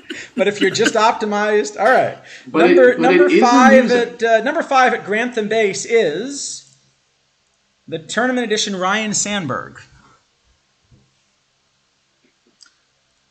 I don't know. Are either of you playing him? I've loved this card also because he's sort of half useful at third base, and there are a lot of lefties in that meta. So I find I play him a lot more than I thought I was going to. Do you play him at third? I don't play him at third full time, but if you're going to build a roster and you need somebody who can back flexible. up third, third base is like. He's the wrong shape because it's high error and low arm. So. Yeah, like obviously, like I said earlier, I think third base is like the most puntable position, which is I think what Mike just said. Yeah. Well, it's also the But most overcrowded position. Like there yeah, are But just I yeah. mean, an if you're unreal gonna, number but still, of if you need outstanding somebody, third if you base need cards. somebody to back up John Morrill in your historical goal, he can do it. Yeah. If this card's VR power was VL, I'd be a lot happier with it. I'd say that. That's true. Yeah. Yeah. Um, But the card overall is still pretty sweet. It kind of hits both ways. It runs the bases. It's passable at second base, and like I said, passable at third base because everything is right. Mhm. So yeah, I'm down with this card. I don't know if I'd have it this high, but it definitely makes the list. Right? It's a very yeah. good card. All right. Number 4 at Grantham Base is the Iron Bobby Richardson. Yeah, fair. I I All get right, it. yeah. Should I go ahead? Yeah, I mean, this is really funny because the moment this card came out, like Cavaretta, I said for 2 points, this is a card that I'm going to run in every single cap tournament I can think of, and he's going to be part of every build. And why is this card a 42? And after about 2 weeks, I actually decided I didn't think it was that good of a card. I liked the Ron Oster better at 43. And it just sort of felt like what you were getting was not a lot of eye, so Warbot's going to hate it, right? Not a lot of power, and the BABIP is okay against iron cards, but I don't think really plays up in cap tournaments. So I don't know. Did you two find the same thing, or are you still excited about the card? I've heard a lot of people say exactly what you just said. Mhm. Because it only plays the one position. It doesn't play it super well. Obviously, it's only costing you 2 points, but if you're running if you're running a full roster, probably something you want to leave out if you can get somebody else at second base because the power and the eye, again, those play up big most of the time. He doesn't have any of those. I mean, his contact's going to be pretty good. I actually don't hate 65 BABIP with a very high avoid K. Even like the low eye and the low power, like it Yeah, means he's going to hit a lot of balls in play, right? that's true. So I think this card is like okay if you're like sitting here at like 25 players and you have some points left over and you're like, what do I do? You can put a Bobby Richardson on your team, but I don't think it's like an oh my gosh, I have to have Bobby Richardson on this cap team, right? Yeah, I mean it's an No, interesting card, but like it's I think this is the card that I misevaluated the most so far this cycle when like first looking at it and saying this card's incredible and then just changing my mind, as I saw it play. I think it's still incredible. It's just that the situations in which it's incredible don't come up that often. Does that make sense? Like, Yeah. there are going to be cap teams where, like, this card existing is going to solve so many of your problems. Yeah. So DB Uh, suggests this is good for dead ball cap. The thing with dead yeah, I ball could see cap that. is I want a card that has either more eye or more bunt for hit or more base running or kind of some other way to contribute in addition to singles. Also, I think the Oster point is really big, Ron Oster, because he's 1 point more. He's a switch hitter. He's probably going to hit better, and he plays way better defense. Yeah. So, Mhm. yeah. Let's see. Right. Oh, yeah. In fact, that's our number three. Number three at Grantham Base is George One of these is Grantham. going to be Grantham, right? Is George Grantham? I'm gonna, I'm gonna disagree with Chad on it. Is Look at that eye. is actually George Grantham? All Is right. actually George Yeah. Grantham. I don't know. I think it's a credit to you that you got George that high up on the list. I mean, look at that eye. You know. Which is not to say I don't think he belongs there. It's just like kind of an under the radar sort of, doesn't do anything flashy. Just plays baseball with fundamentals. He gets on base, and the glove is better than it looks too. We were mentioning how hard it is to find a really elite second base glove, but he's not that far behind the gloves we're talking about. You know, he's still got 74 range, but he plays first, he plays left, he gets on base. I'm playing him still in basically every cap build I can. But I think Chad has decided that there are two even better cards at second, right? One of So, them's Jackie, and one of them is geez. all right. Well, number 2 is Fred Pfeffer. Really, Pat loves some Fred Pfeffer. Um, I like it. it's an Like interesting low diamond card. so I don't. I think this is one of those like this card had some time in the sun, and it's not now, but who among us did not run Fred Pfeffer on our perfect team for at least a few weeks in there somewhere? Yeah, yeah, I agree. Thinking back, this is a card I've played a lot more. Um, Still, maybe plays some era formats, perhaps. Like Yeah, well, it's hard to find kind of an old time second baseman, right? Like I was just doing sure. this I for the mean, BTCS, and it's a limited set of there's options. that, but also like it was hard to find any second basemen that were worth much until Jackie was released, Yeah, right? Outside of your Lou Whitakers of the world, um, and who am I forgetting? Cano. I was playing Cano for a while. Yeah, not Kano. The card everyone loved in the beta, the Willie Randolph. There we Oh go. yeah. Um, Thank you, Mr. Sleaze. let's see. Uh, yeah, it was just like if you didn't get lucky and pull or win one of those cards early, Fred Pfeffer was kind of your guy. Yeah, that's true. Um, And again with just an eye toward defense. Defense at second base just sucks this year. So uh, what he's got has held up surprisingly well. yeah. I think the Um, only reason I did not play Pfeffer as much as probably most other people did is I tried him, it went really badly, and then I ended up just putting Jay Bell at second base, even full time. I yeah. had better success with that. But Jay Bell's a shortstop, so Fair enough. Yeah, you should be playing shortstops at second base. That's if you can, yeah. That's kind of the moral of the story right here. So all right. So our number 1 second baseman, our all-star second baseman, our all-star starter is it's Jackie Robinson. Jackie Robinson. Jackie Robinson. Card is great and boring, and we don't need to talk about it. Who do we have in the? No, I mean it's good, right? Like It's that Jackie. 101 eye on both sides is awesome. The defense looked really suspect when the card came out, but again, and this is like the 14th Yeah, by time I've said comparison, this, it's actually a really good defensive defense at card. second base is just not what it was last year. So like, it's fine. It's like actually really kind of pretty good. It's also, of all of these kind of really high-end cards, it's one that plays 2 positions, and that's also really valuable. Or I don't ever want him playing shortstop, but in a pinch or on a cap team, sometimes maybe. I do, because I'm crazy.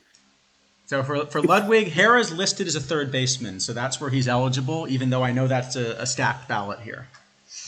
Yeah. Um, I put in a right in here that I do not see. Will that be in the honorable mentions? Might be. Which is the one you mentioned? I can look it up. Mike Young. Oh, I thought he was listed. I think we put that vote in with. Did we put that vote in with the shortstops? I think we might have. You mean Michael Young? Oh, maybe you've moved it. Yeah, Michael Young, not Mike Young, but he's Mike Young in games, so I typed Mike Young. Which is. I know. He's never been Mike in his entire life. If you're in the chat, Dishnet, can you please pass along that someone really ought to fix that? Yeah, that one's real bad. I don't, because like his baseball reference isn't even Mike either. Like I don't understand why it's Mike Young, like Mike Young. I think the other one that would be kind of nice with typos is there's the Smokey Joe Wood, where his nickname is Smokey with an E and the main name is Smokey with no E, or yeah. Yeah, that one's pretty good too. But like Michael Young is one of those players that I grew up watching playing baseball. Me too. And like I have zero memories of that guy ever being called Mike. No, it was Yeah, absolutely that one is real funny. But all right, let's we're way behind schedule here, so let's right. do some Well, prospects. I'm gonna be right back. So I expect you to be on left field by the time I'm back. We'll see All what right, we let's can go. do. So speed run it, prospects, Charles. I have faith. we're gonna give Dan Uggla an honorable mention, and that's a card I think a lot of us were excited for. Yeah. I think he's gonna play Yeah, in Dan silver Uggla's for cool sure. this year. Yep. So, but there were two cards that we were even more excited for. The number 2 is this Dick McAuliffe. I think this is actually the one I would have picked. It's always a really cool card because he plays the infield, right? Yeah, he plays the whole infield. And even last year when like his profile wasn't super good, he was still really good because he plays the whole infield, right?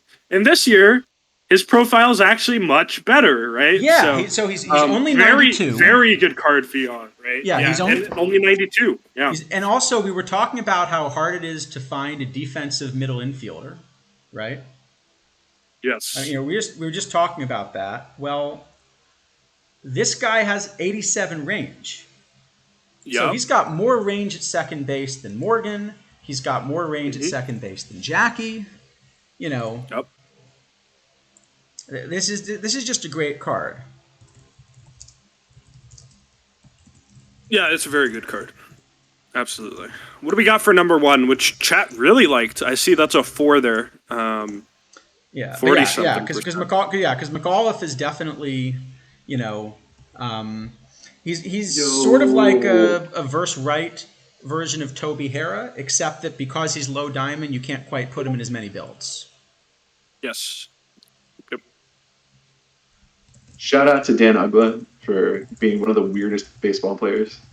Yes. He would be so loved, I think, today, though. Yeah. Oh, yeah. Kind of before his sure. time. Yeah. So number 1 is this Johnny Evers.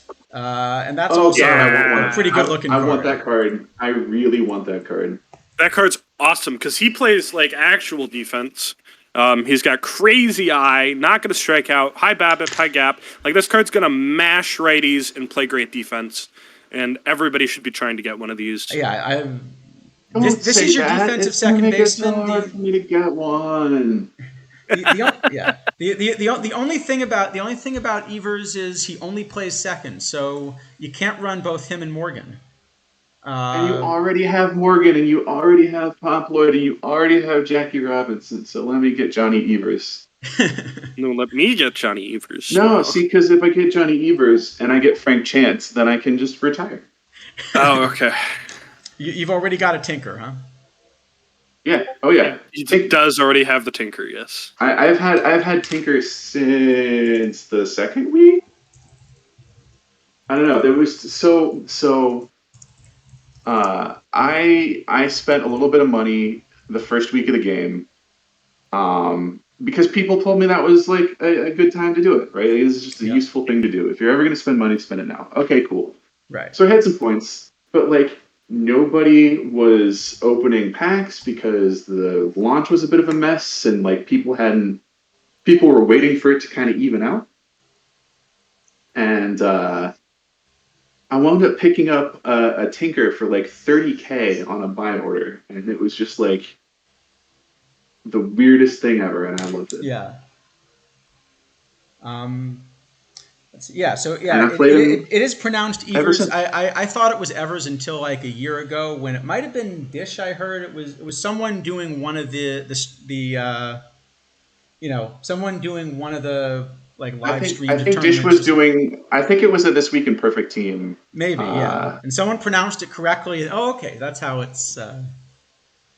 DRC was really big on that. Laertes, that's a good point. We're only through 3 positions. All right, well, we're gonna go.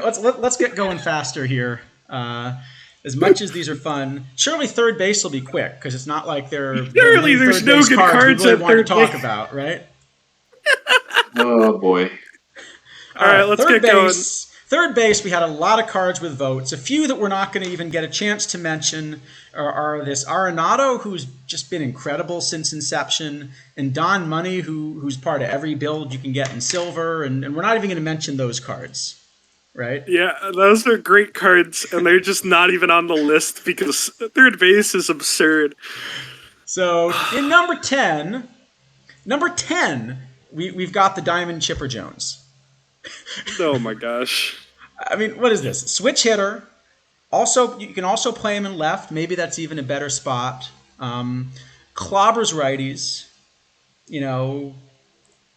Still an elite bat, still a lousy glove. Yep. Yep.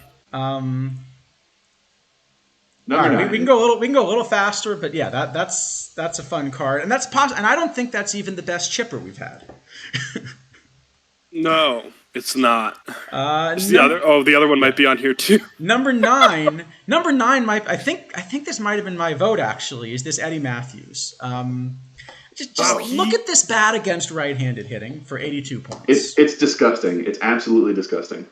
Yeah, I know if JDA is still in here, this has been like his love child all year. This card is absurd. Understandably, why he's so in love with it. This card is awesome. I wanted to play him in League for a long time. I have played him in League. This is the only card that I was really tempted to like tank a quarterfinal round for.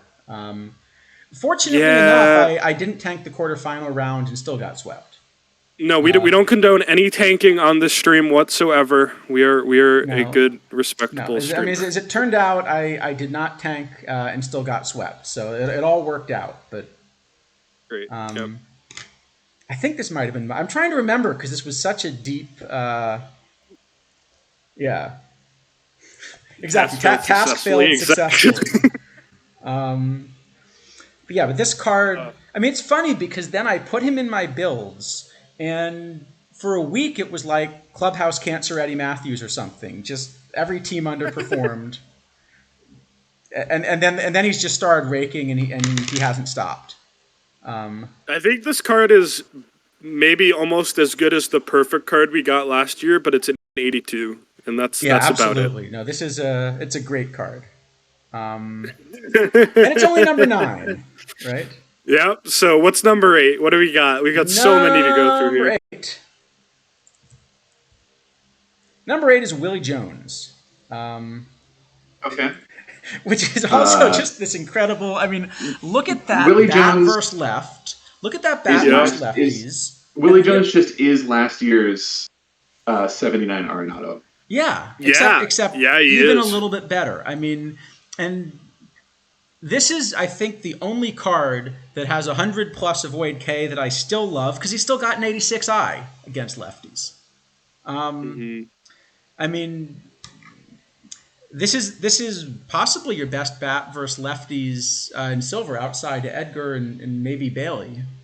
And he also plays good defense at a difficult defensive position. Yep. So I think this was a great pick for chat. Third base is just so deep. Right, I remember. Was it bronze or silver? I think it was bronze. We were just talking about like the best strategy is play 5 third basemen. Is play 5 or 6 third basemen? Yeah. Yep, for sure. Number 7. Number 7. Number 7 is another silver third baseman. This is a card I wanted since day one, and I still haven't actually managed to get. And he plays everywhere, right? If by everywhere you mean like in lots of cat formats, yes. No, I mean like in the field. Well, but that. No, he's a DH. Yeah, I thought this one was a DH too, but that's a big power number VR for a silver. 71, by the way. 71. Yep. Hold on, no. He plays third. He plays short. He plays left. He plays center.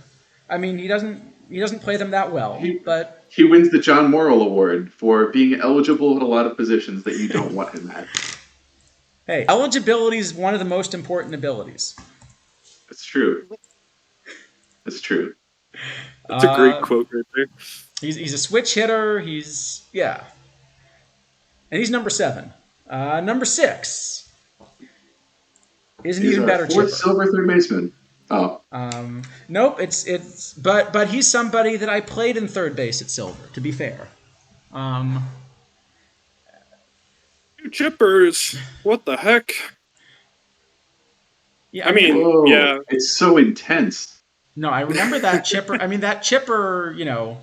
I remember the thing about Chipper being, when I just first started ripping packs, right at the beginning of the cycle, I got an Mhm. Iron Salkeld, and it was like, wait a minute, what is this card doing? How is this an iron? And then right after that, I got a Chipper, and it's like, oh, okay, so the bats are just better this year. They really Yeah, are. It's cool. I mean, no, but I think this Chipper really is like the Salkeld of bronze. I Um, think I still think Hamlin's a little better, but this card is very, very close to Hamlin and a switch I, hitter. I I and also a think he's switch hitter, a little bit but he's less very splitty. embarrassing defensively. He's Uh, not he's not great at third base, but like as Kidneys has pointed out several times, it's you feel a little better punting third base defense than you do punting catcher defense. no, That's no, no, true. no, Hamlin. Yeah, Yeah, or no, you're comparing to Hamlin meant, Sawfeld yeah. again. No, Yeah, I'm saying yeah, like he's comparing to Salkeld, when yeah. making the Chipper Yeah, Jones Bill Salkeld comparison. yeah, Right? yeah, Like sure, from a absolutely. bat perspective, sure, but like I'm less uncomfortable playing Chipper Jones at his listed position than I Yeah. am Salkeld. Yup, Um, yup, yup. so right, number five, number five. Otherwise, we're going to be doing like All Stars Part 2 next week. All Stars Part 2. I mean, we could just do that anyway. That Hold sounds like on, fun. that Yeah, is not I'm Howard actually not Johnson. against That that. is not Howard Johnson again. So let me figure out why that is not Howard Johnson Whoa, again. two Chippers and two Howard Johnsons. Don't think it was Howard Oh well, Johnson one of them's again, actually though. Joward Hansen, which is an interesting write-in. It's his evil Yes. twin. His It's evil Howard twin. Johnson wearing Groucho Marx glasses that he was given by Bobby Valentine. Who was? I'm trying to figure out who it was. Technical difficulties. Just kidding. Technical difficulties is not eligible at third base. I mean, anything's eligible at third base. Let's be real. Does All right. technical difficulties have a good bat? We're gonna No. come back to it because I think number five actually was Howard Johnson. Number seven's seven wasn't? the one I'm trying to figure out. Yeah. Okay. Let's come back to it. We'll All right. we'll fix it in post or something, right? Number four. Yeah. Number four is Todd Zeal. 49 Yeah. overall and just absolutely rakes against lefties. I can get behind that. I love this card. This card, I think if I played Iron, I think somebody said this, and I was like, absolutely. I would play this card at first base. I don't care that has no position rating. You can play him at first base, and I would play him at first base. Absolutely, yeah. No, I think that's Edgar Martinez is number 7, we're hearing. what I was just looking. Yeah, it's the I was just finding it. It is the 99 Edgar. I think that was my vote, actually, was 99 Edgar. Did we list I him love there that card. because like he's otherwise just a DH? Yeah, so we listed him. We put him in the ballot at third just because we didn't have a separate DH ballot. That checks out. So here, I'll put him up. So there you go, Edgar, and yeah, you see all the blue numbers. You can kind of see why. Yeah, Zeal is still in basically all my cap builds. So what do we got? Number 3. And I got to tell you, chat, I think this was a clear number 1, but Toby Hara. 125 I against lefties. Man, Yeah. you think this card's good? Wait till you hear about Jack Clark. Yeah. There's some messed up cards this year, man. No, this is an incredible card. He plays, of course, he also plays at least 2.5 positions. Maybe you don't quite love Yep. playing him at short, but I've certainly played him second, one way though. at short. Yeah, I've certainly played him one way at short when I was trying to like run a split platoon or something. Yeah. I think my favorite is playing him at second and third. So like in gold, I'm playing Sandberg one way, Eddie Matthews one way, and then Hera both sides. Well, the other half of Yeah. both. So is Hera then also out of the rotation? What do you? Oh, yes, he is. Yep. That card is. What's out is out until I think they'll probably, hopefully, add all the cards in towards the end, or at least all the good ones. All the good ones would be better. Maybe when Choice Packs comes out, we can throw in a bunch more cards. That would make sense. I hope that's the case. That'd be super cool. Hera's great. I'm running him literally in every single thing he's eligible for except League. Like every single one, he's kind of my top choice. He just he plays everything. I think the only card that kind of is going to be comparable for me is when I get my hands on a McAuliffe. If I could get both of them on a roster, that just fixes. It's basically like running a high level version of Don Money. Yeah.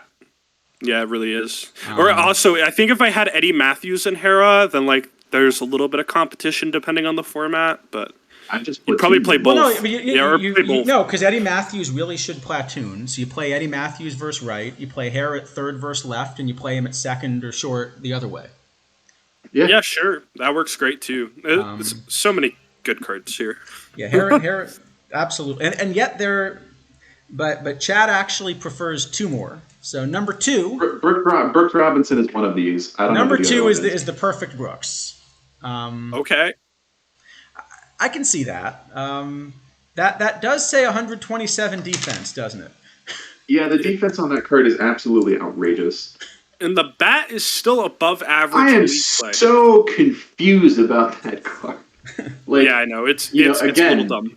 As a lifelong Orioles fan, I was just hoping for a kind of playable Perfect Brooks, but that bat for that player is Yeah, I think Brooks is the reason that Wade Boggs is really the only build a lineup card that didn't end up on my roster because just the Brooks is so good.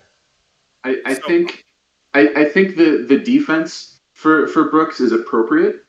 And the bat is just like someone was like, we need to make this card play for a while. Like, all right, we'll just turn it up to like 11 or 12. That'll be fine. Yeah. So I'm gonna drop some hot knowledge real quick. Wade Boggs actually out-hit this card last week by like a decent margin.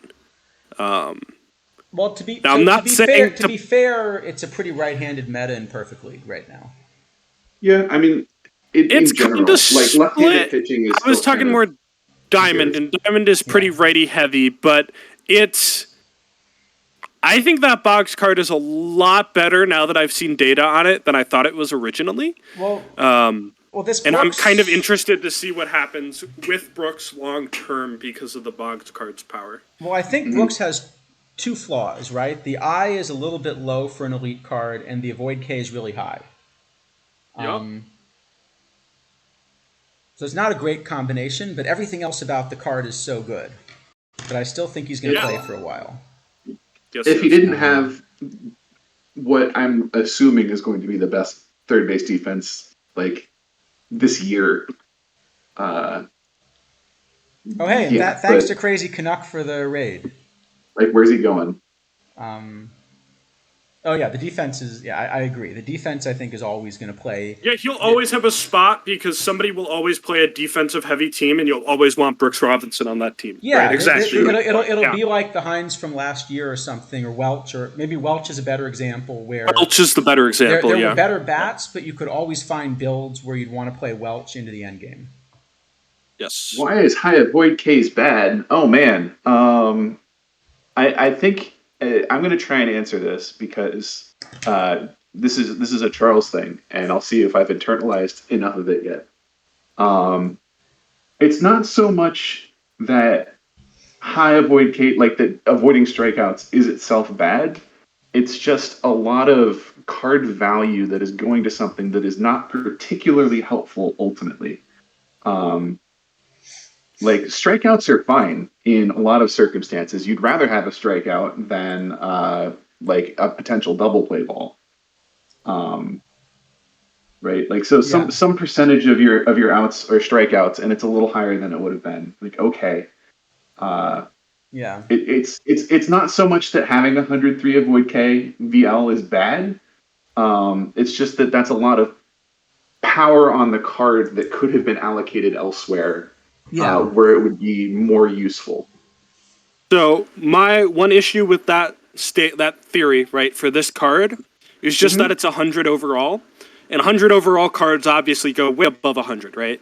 Sometimes, yeah. And so I think this is probably one of those cases where having super high avoid K is not actually hurting the card, right? Well, but No, I think not. if it had lower avoid K and it were released at the same time, then some other ratings would have been a bit higher. Maybe, But yeah. in any event, it was a really close vote, but this was not your winner at third base. So your all-star third base starter is, any guesses? Man. I mean, I was thinking Edgar would be up top, but it's not Edgar. It is. Oh, I know who it is now. I saw chat. I'm cheating. Chad has it right. It is Bob Bailey, and to remind everybody, the 75 Bob Bailey, not the 74. The packable one, right? The now, well, They're soon both to be the packable. only packable. Well, soon to be the only packable sure. one. Yeah, Sure. That's totally fair. This is a card that awesome. We've seen people running him at first. We've seen people running him at DH. We've seen people running him in gold and doing okay, right? Yeah. Yeah. Love. I think somebody ran him in perfect one of the first few weeks, and like he had incredible data just because he played him only VL, and his VL was so broken. He's just incredible VL, yeah. And he's completely a 3 true outcomes guy. So the fact that kind of this lower BABIP isn't actually a problem if you're playing him up. Yeah, because his BABIP is excellent. Yep, he hit ball far. Absolutely. Yeah. So Bob Bailey is our all-star third baseman, and then let's see. Sure, we'll run through some prospects. So as good as the third basemen have been, who's in the pipeline here, right? So not quite making the ballot is a Carney Lansford card that I'm also kind of excited about. But number 2 is one of the new Perfect Tournament cards, Jose Ramirez. Oh yes. And that card is exciting not because it's bad as absurd. Like it's kind of fine. The bright blue there is probably in the 2 places that matter the least. Yeah. But he's incredibly versatile defensively. Well, 2 things. One, he's versatile defensively. He's a switch hitter, but also the place that I'm going to want to play this card are these OOTP. He's a second baseman. Formats. He's a second baseman. Yeah. Also the OOTP era formats. Yeah, I don't think I'm going to play him. I don't think I'm going to play him in anything open, but I think in the era formats, a card like that, he plays second, third. He can't even play short with an 82 range. But I think it's really the era formats where he's going to shine because he's so much better than really every alternative right now for kind of these modern cards. And again, 82 range is actually pretty good for a second baseman. Also, the Warbot is not as optimal as it should be because this card's got 97 sack bunt and 100 bunt for hit. So I'm just saying. Yeah, all right. That's fair. He's a little better than he which is actually kind of incredible, right? Because it really is. No modern cards not that well. For an it just doesn't OOTP happen. era card, because like he's got to have sack bunted like 5 times in his career or something. I mean, maybe someone can look that up. Yeah. Right. Yeah. But I mean, because you almost never see a sack bunt. No. Right. I mean, how many times? Especially for a hitter of his caliber, like sack bunting is like weird, right? Yeah.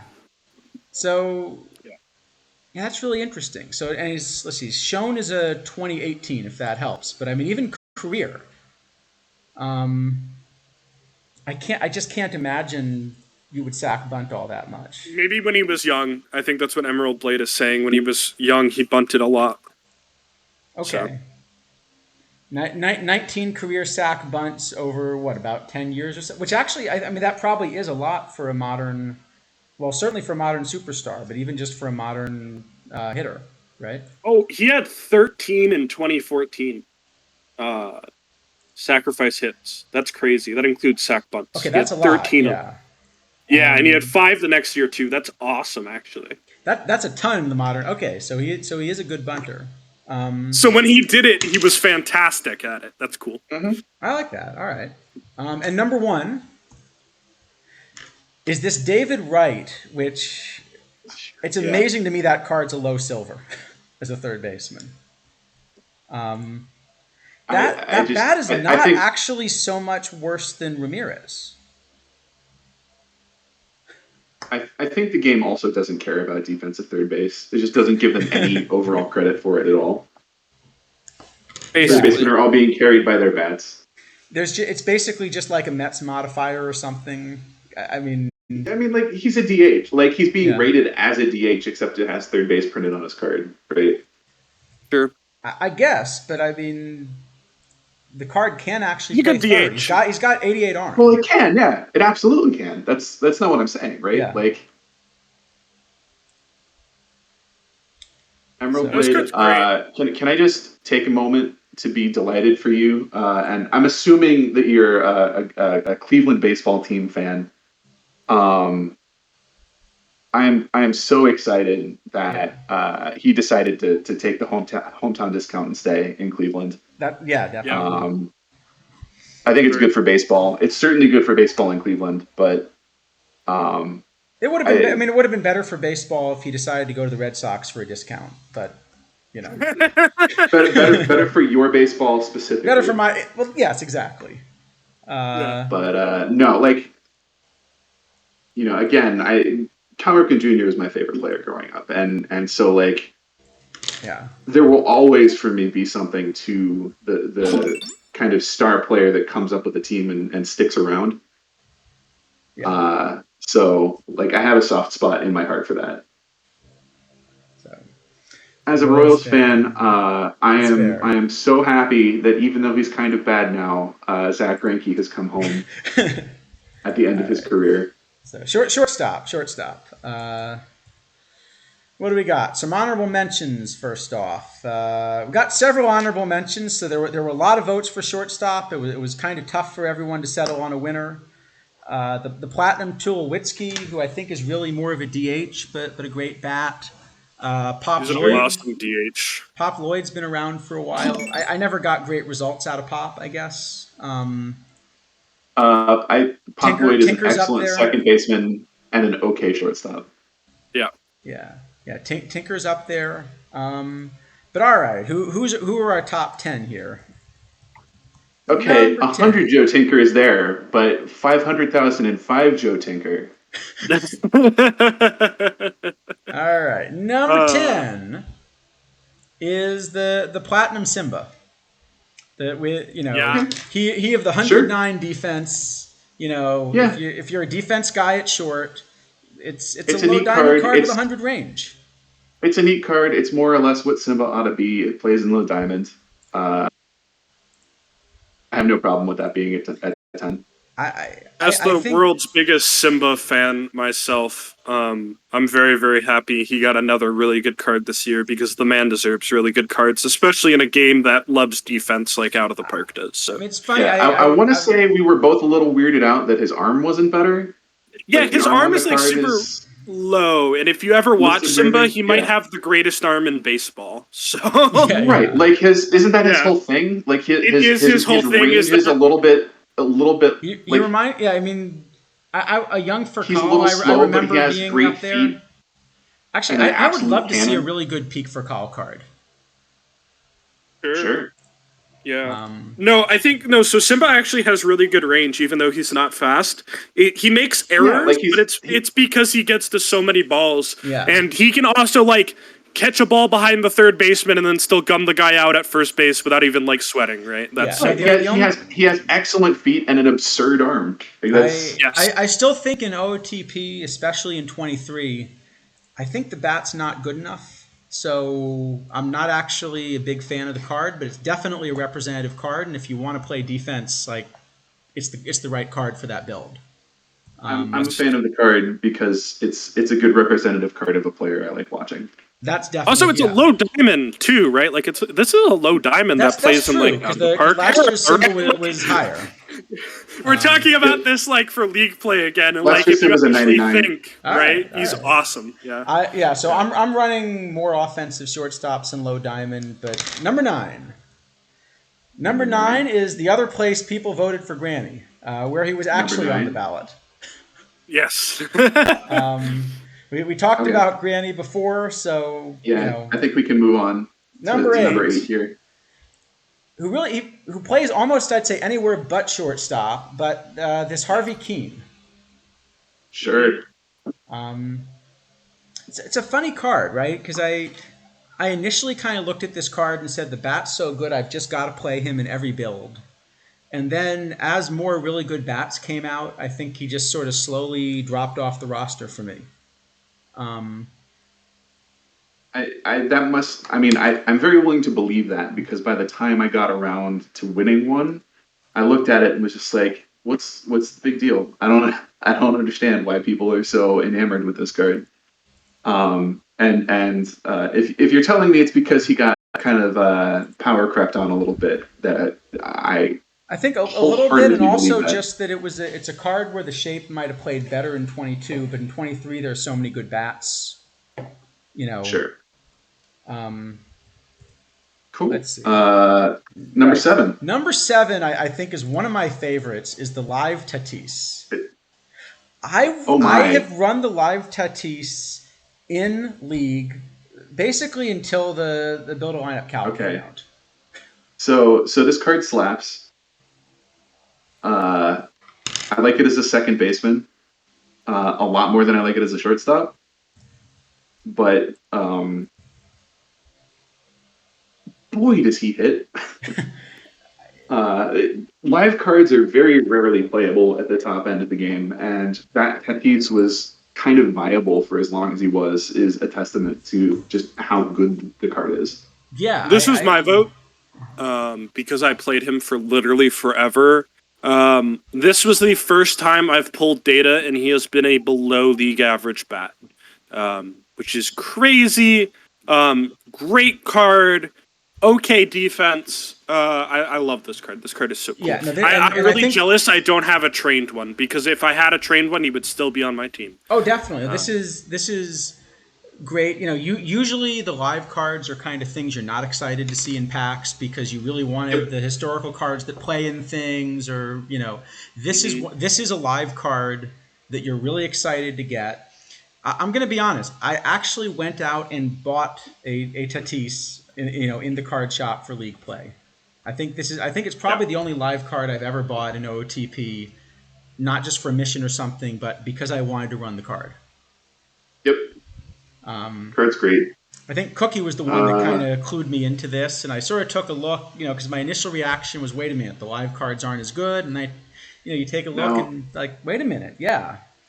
In fairness, a lot of the reason it was so good is that there were middle infield was a disaster for the first month or so.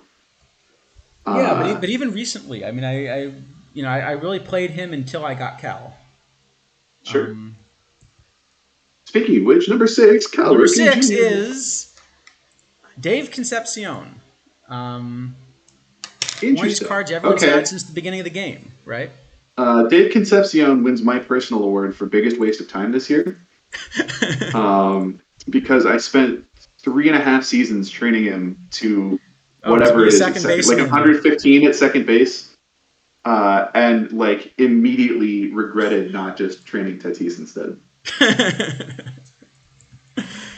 Why did I not train a good card at second base?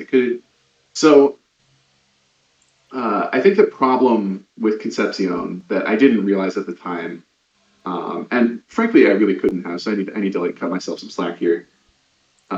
Is how right-handed pitching heavy the game was for so long. Um, he struggles against right-handed pitching. He's like average to good against lefties Yeah. and very good defensively. It's just that like excellent defense and can kind of hit lefties isn't a valuable skill set this year. At least not So, yet. I mean, we'll oh, see, sure, because if we suddenly get a bunch of lefties that are in the meta, say a few hours from now, we might feel differently about some of these cards.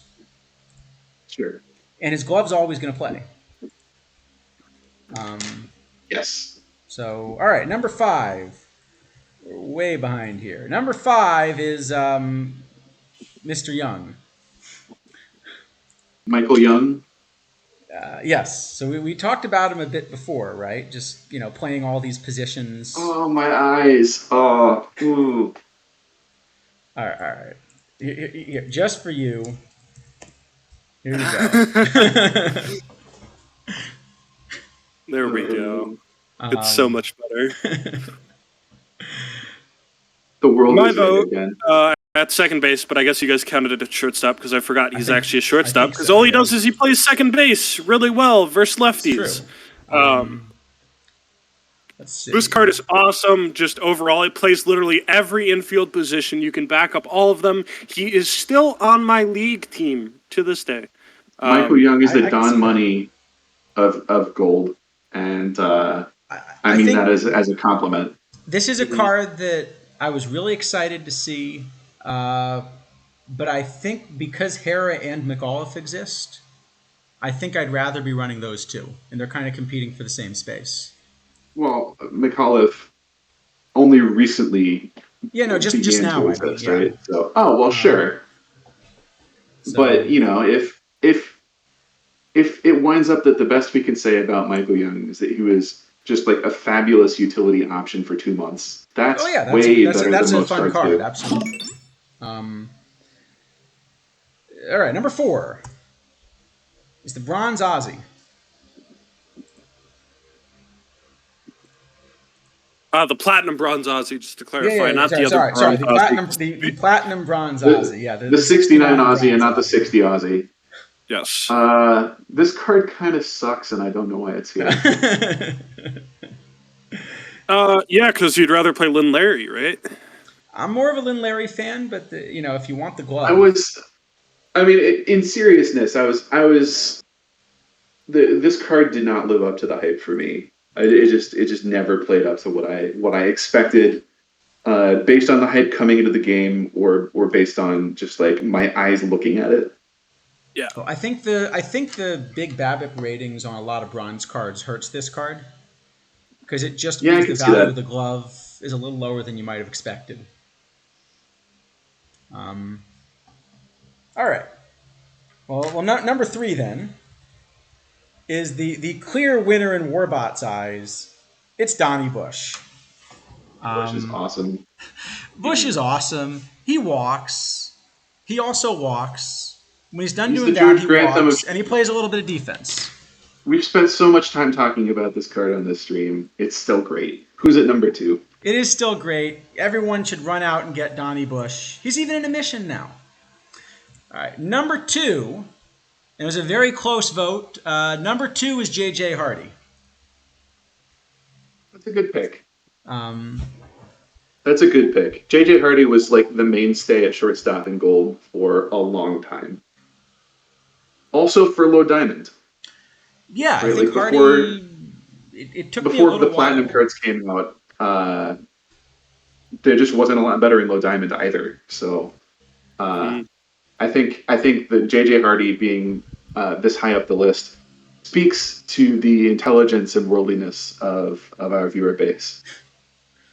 Yeah, it took me a while. Like Hardy was one of these cards that always I felt like was sort of my third or fourth option at short, and I couldn't quite get excited about. And then I sort of rejected some of the others and started trying Hardy. And by the time I started playing him, I figured power creep would get to him pretty quickly, and maybe it still hasn't. You know, he still just kind of finds a way to end up in a lot of these builds. Yeah, I mean, like, you kind of have to platoon him now, but assuming you can do that, and Yeah. shortstop is one of those positions you tend to want to platoon as opposed to having like a kind of mad defensive backup. Well, yeah. Well, also Yeah, because shortstop, you need more time for your backup anyway, so it's worth investing in a little sure. bit. Yep. So number one in a close vote, and any guesses? Uh, it's Cal Ripken Jr. It is Jody Reed. Oh, And Really? I've got to say, that is an excellent, I think that's an excellent choice Ripken from gets Chad. 0 votes. yep. I think that's an excellent choice from Chad. Best, best shortstop and best second base in Iron from day one. I think still through to today. I think Jody Reed is a much better number one choice than Cal Ripken Jr. would have been. But I can't believe nobody gave. No, I can. Cal's underwhelming. I know as an It hurts. Orioles It hurts. guy, I know as an It, Orioles it, it guy, hurts me you wish as Cal were up there, but I think I as think this as Jody Reed card's been great. I mean, like as a guy that has a mess of Ripken paraphernalia around. Yeah. Yeah. I do think Jody Reed. This is the kind of card that power creep is eventually going to get to. So it might be that a few hours from now he's no longer. But actually, the fact that he plays both second and short means I think he's going to stick around Iron for a while longer. Can I give my reverse vote here? All right. Like if we were doing the Razzies, Yep. my vote would be Arky Vaughn. You That didn't. Yeah, that card I guess just didn't play the way you thought it would. You that mean? card is so underwhelming in practice. I was extremely excited to see it, and the bat uh, is good. Like it might be the best bat at shortstop this side of what's his name, Barry Larkin. Yeah. However, perfect Arky. Yeah. His defense is poor, and he doesn't come pre-trained at third base. And even if he did, Brooks Robinson is so dang good. I think it's more the Brooks that's the issue. He just squashes him at like there's just no point. See, I still think Arky's probably your best left-handed third baseman. Left-handed shortstop. I don't think that. I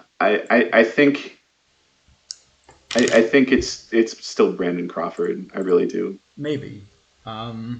Let's see. So how about some future ones? So Gary Templeton on our honorable mention. Going to be an absolute great glove in gold. It'll be interesting to see if he displaces Hardy. But we've got a couple we liked better. So this would have been my number one here. 34% of chat went for Vern Stevens. And the defense is certainly good enough for shortstop. And Yeah. I mean, this is a perfect caliber bat, isn't it? Vern Stevens. I mean, it's only because bats at shortstop and perfect this year are terrible. But Vern Stevens puts JJ Hardy out to pasture. I think.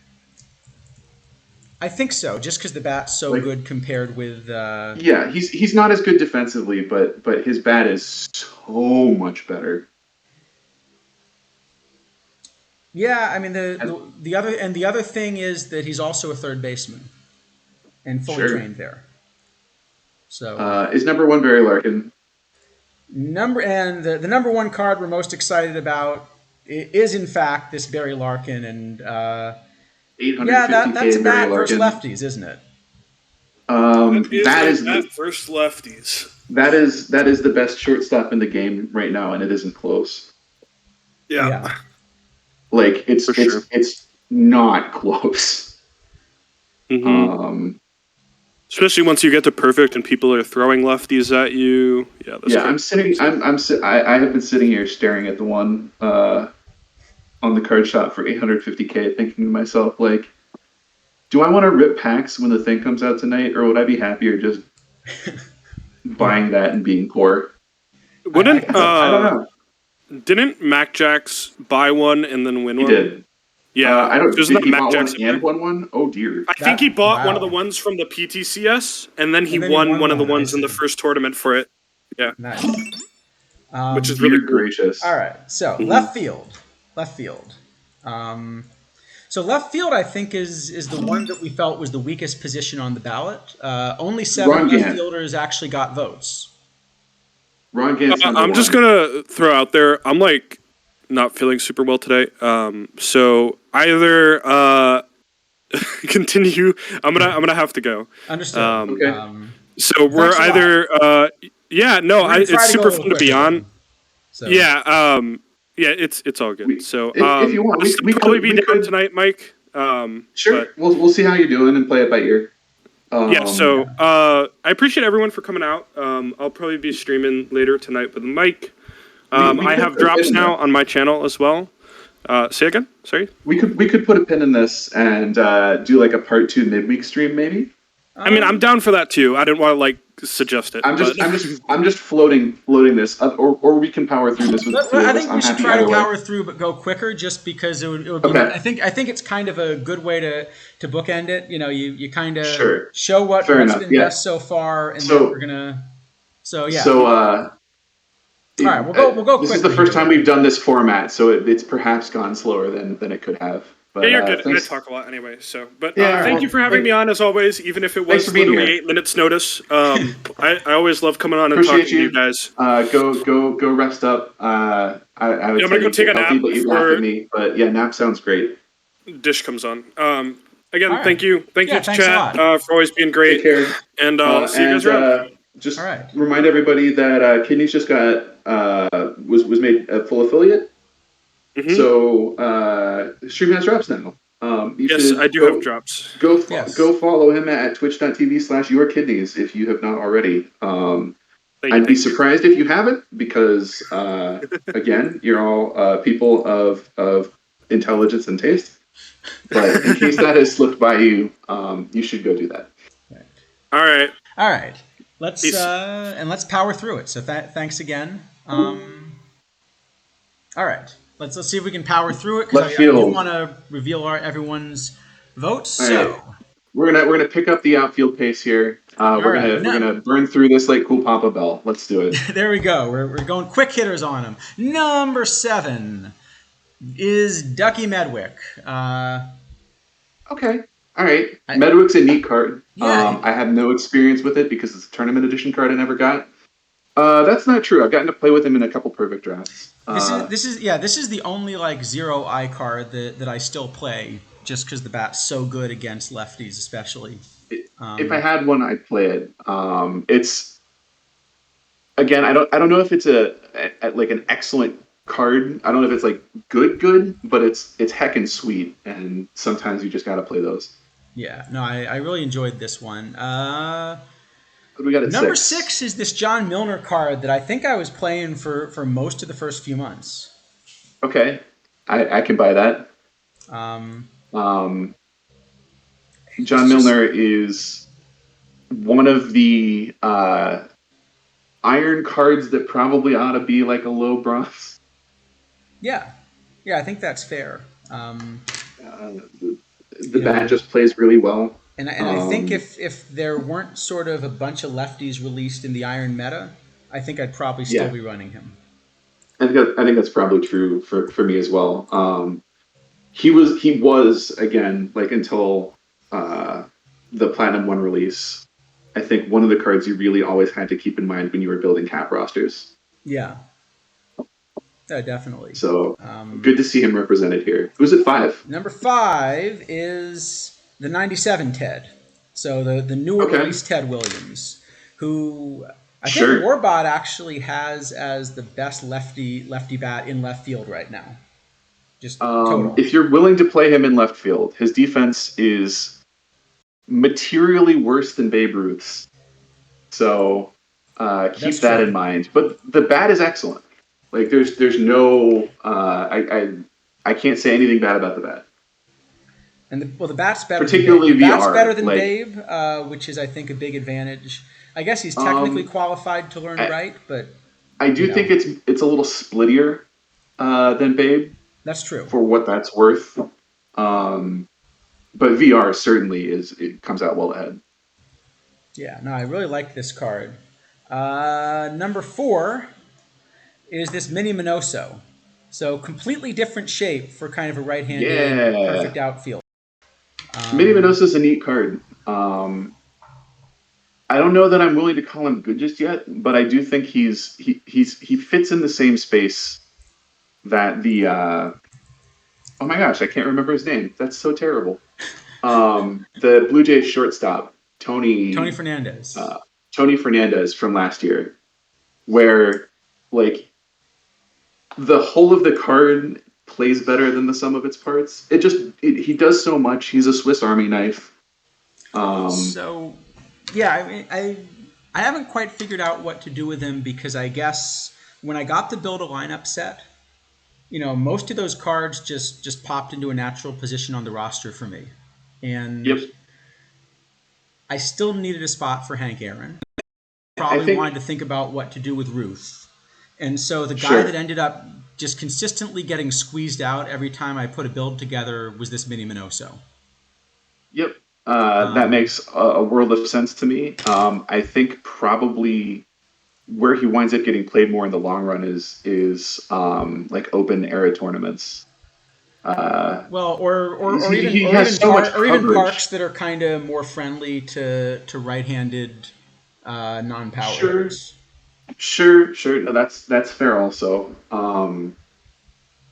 But like he plays a respectable third base, right? Find you a format where you need a corner outfielder that also plays third base, and Gary Sheffield isn't available, and he's your man. Yeah, no, he could play in righty cheese. So that's a good point that the arm makes him a right fielder. It's a really good arm, but if you're playing Larry Walker, that's an even better arm in right. So I guess that's the comparison for me. Yeah, I was You could platoon platooning them him. for a little while in right field, um, but I don't think that's a good use of a platoon bat. This is not the stream to cover that, but I That's tried that and fair. didn't like how it played out. So all right. Number 3 is another Ted Williams. Is the Ted Williams that's been around since the start of the The game. '93 Ted Williams, I mean, so this to me '93 is just like the '94. Okay. left-handed Jimmy Fox. In fact, I found myself platooning the two of them at DH for quite a while, just as an extra bat. Yep. Um, He plays no defense worth speaking of, and his VL bat is kind of bad. So he's a uh, platoon bat, but this is for sure. I think him and Jimmy Fox are two cards that just because of the availability probably have had a lot more of an impact on the game, and you're still going to kind of see run in Mhm. various things throughout, just because they're so easy to acquire.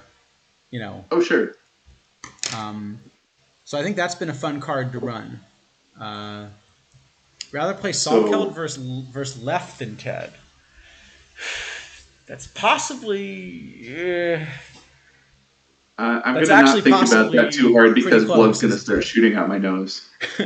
Um, I think the best answer one to of that these question is to see who's number 2. one of these last two is Babe Ruth, Number and two, the number other two one is is Chick Hafey. not Babe Ruth. Is Chick Hafey.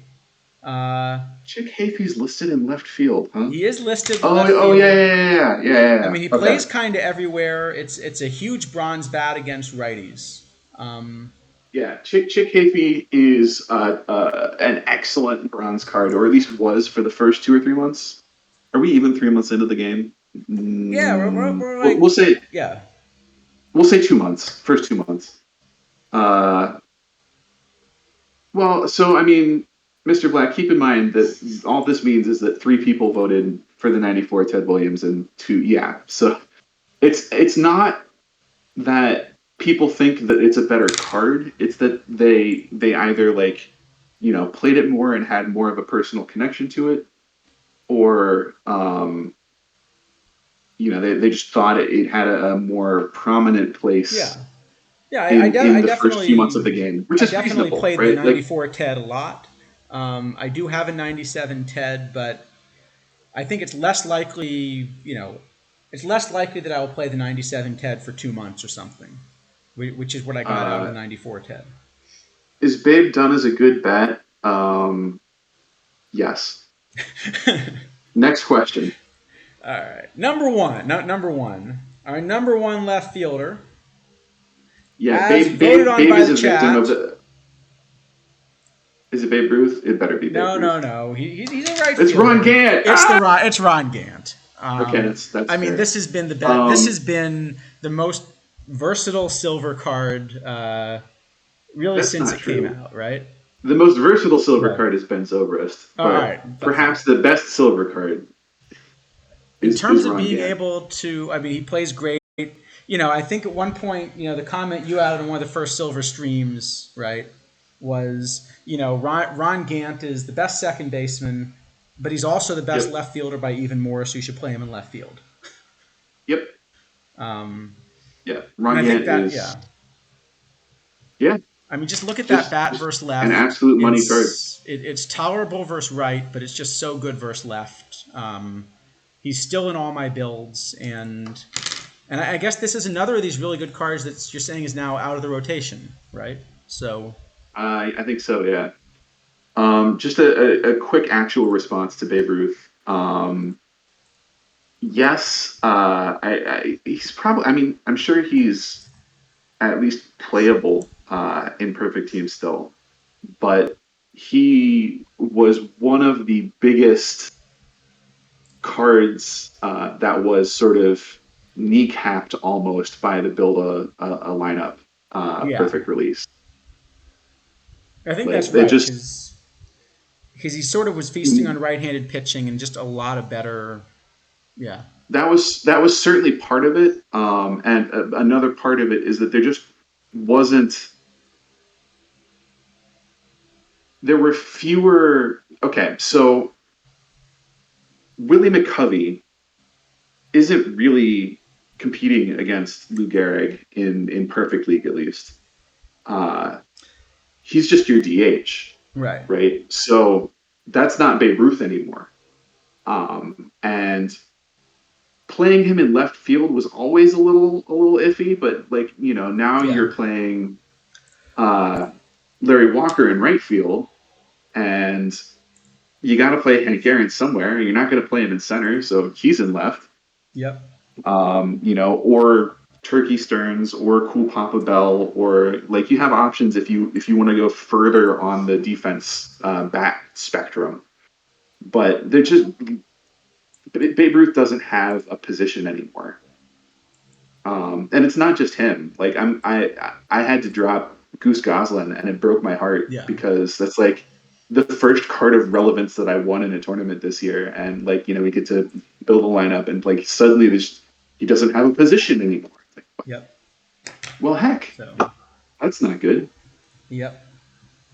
All right, let's move on because we do have to Yes. finish by Dishnet stream. So.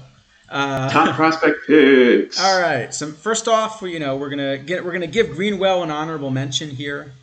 I think this card's gonna be pretty good, but number 2 is this Charlie Keller, kind of as a high gold, huge bat versus righty, a little bit splitty, but mainly in the power, right? Everything else Mhm. is fine both ways. Plays some Sure. defense actually.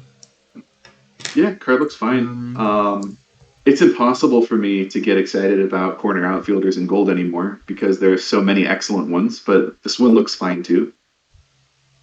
Yeah, I think he's going to be Right? really Like, good. There are a yeah, few but others. like, Augie am I Galen's going to be gonna up there. am I gonna play him over Bobby Abreu? If you have it's true. If you have an Abreu, I think this is Does Abreu also one play of the left field places or we does he might play see right field? I don't some. even know. I don't play this game anymore. I'm just saying words. Yeah. All right. Number 1 though is clearly going to be Brian Downing. He's not Yeah, a left fielder. He's he's a he's a catcher, catcher. and he's a great catcher. Uh, he's a good He's enough catcher that I might actually play King Kelly and right or something. I say he's probably a top 3 catcher. Yeah. Um, like King Kelly is arguably better just because of the bat, and then you have like the Platinum Pudge and this Downing, and maybe they get unseated by one of the new tournament edition cards. I haven't really looked very closely at. Maybe Yeah, they but get I mean, this unseated is by a new Platinum card tonight. but this is a low diamond, so I think Downing is going to be playable till the end of This the game. is sure, yeah. This is clearly a perfect catcher masquerading as a 93 left fielder. So yeah, yeah, he's gonna be good at least in low diamond forever. I think so, and the more lefties come into the meta, like even more so. Um, Yep. so all right, center field, trying to trying to go a little quicker here. Um, so center field, I think might have been the deepest position, even more so than third base, because most of the outfielders are really converted center fielders. I I guess think that's fair. chat also agreed, and a lot of people will. Whoops, that's not where it goes. A lot of people getting some honorable mentions here. Um, the new Richie Ashburn. Jelly's a card I've played a lot.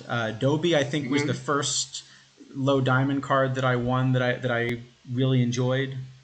Um, Larry Doby is super neat. I think he's underrated, and I'm glad to Absolutely. see him at least get a shout out by someone here.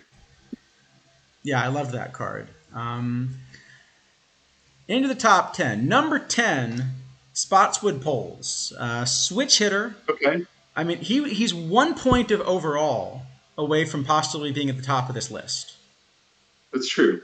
However, thanks to, and this is like huge shout out to Nico and his team for the work that they have done on tournament stuff this year. Uh, because there is like a gold floor cap now, instead of looking at this card and being like, oh man, if only you were a 79, at least occasionally you get to look at the card and be like, oh man, I'm so glad you're an 80. That's true. Uh, yeah, I mean, he's essentially he's an 80 overall cool Papa Bell light essentially. Uh, except he's got 99 outfield range, Yeah, right? That's yeah, actually more than Bell. he's very good. Um, it would be nice if he occasionally like would get a single. But I guess if he could, then he wouldn't be 80, right? Then That's he'd be true. a perfect. Probably so. Um, let's see. Number 9, just from early in the game, is the Billy Hamilton. One of the early mission And rewards we got. I just never quite managed to make that card I run. I didn't either. Um, So I thought it was a lot of fun that it was an early reward. I was really excited about getting him, but I think I actually started playing Kiermaier pretty quickly over the Billy Hamilton. I did as well. I tried for a little bit. This was before we all knew how slow training was going to go this year. I was like, all right, I'm going to train Billy Hamilton in left field, and this is going to be great. Yeah. Um, and that did not work out. We moved off of that pretty quick. All right. And speaking of moving on, number 8 is a card I have run almost everywhere, which is Henry Kimbrough. Um, Yes. Kimbrough also, by the way, he's got 104 stealing. Not as much speed, but Kimbrough is a sneaky good play. yeah, definitely. Card's better than it looks, and it doesn't look bad. All right, number It's like 7. yeah. This is really a DH, but Hack Wilson and his huge bat. You said this is really a DH, and I was ready for it to be the Silver Trout tournament That's up edition there card. too, but no, the Hack Wilson. I mean, Yeah. look, I No, actually this think is this is even a more of a fun card. DH. Yeah. Oh, it's a great card. Just Um, like be careful with it. be careful with it. Don't let him play center, but the bat's going to be excellent. Let's see. Number 5, I think, is one of my favorite more recent releases. And I am really glad chat picked up on this, is this FP Santangelo. Ah, man. So I didn't actually vote. But if I had, I would have voted for FP Santangelo. One of my favorite cards since I started playing Perfect Team. Yeah, and he plays all these different positions, and um, He plays outrageously my one good big center regret field about him. I defense. mean, you were mentioning kind of some of these different tournament formats. Yep. He's the player that I think I most regret not quite being eligible for kind of the high iron floor stuff. Like Oh, he just sure. sort of doesn't quite squeeze into a few of these things. Yep. Um, Yep. And you can play Ian Happ and just like not be as happy about it, yeah, this is a better version of Hap, except but not except it's eligible. 48. So yeah. Um, Him, and then Bubbles hmm, and Ruiz. So yeah, I'm yeah. really glad chat voted for that one. Number 5. I think we decided to just call him George, right? But number 5 is Yep. Pasker. All three positions, maybe not so much, or he's just left and center, right? And maybe even a little more of a left fielder. Um, yeah, Yeah. No, I mean like he was the center fielder in gold for a while. yeah, he's still even runnable. I do Yep. think it's a card that's going to get replaced pretty quickly just from Oh, for value sure. creep. But I've run him like most of the last few months, and I think I've gotten a lot of mileage out of the card. So that's been a fun one. Um, let's see, number 4 is a card that almost nobody has, but I suppose it is the best card in the game, right? Is this Hugh Duffy? Sure. Um, I refuse to talk about Hugh Duffy, who's at number 3. Look, if any card's going to be worth 2 million points or something, All I right. can see why The that's only the thing one. that matters, the only thing that matters is that Hugh Duffy is Snailman's favorite baseball player, and it's a crime that he doesn't get to have one of his cards. That's all that matters. Who's at number 3? All right, now that is absolutely. I will say they did a really good job with Hugh Duffy. I think in producing a card that is better than anything else that's going to be out there, but not quite game breaking. So Yeah, sounds about right. I think it's better. I think it was a little better balanced than like the Frank Robinson from last year or something. Absolutely agree with that. All right, number 3. This was one of my favorites. Is Jim Edmonds. Yep. He plays snapshots. He's packable early in the game, and he just clobbers righties and He plays center surely field does. defense. He's another one of those like I watched this player growing up, and this card feels representative, and I'm delighted that it's here. It's funny because he was one of the first guys that like taught me about defensive metrics. Because you'd watch him on Hmm. Sports Center every night, and there would be some incredible highlight of like a diving catch in center, and Yep. then you look at the numbers and you realize that it's actually because he doesn't have a great first step and he's slow, but then is great at like his last step is incredible. Yep. you know, so he was one of the first guys that really got me to look at defensive metrics and realize that I was probably overvaluing the highlights. Um, Sure. but such I a fun mean, player to watch. yeah. Absolutely. Absolutely. All right, so our top 2 here, both. So number 2 at 22%, chat went with Cool Papa Bell.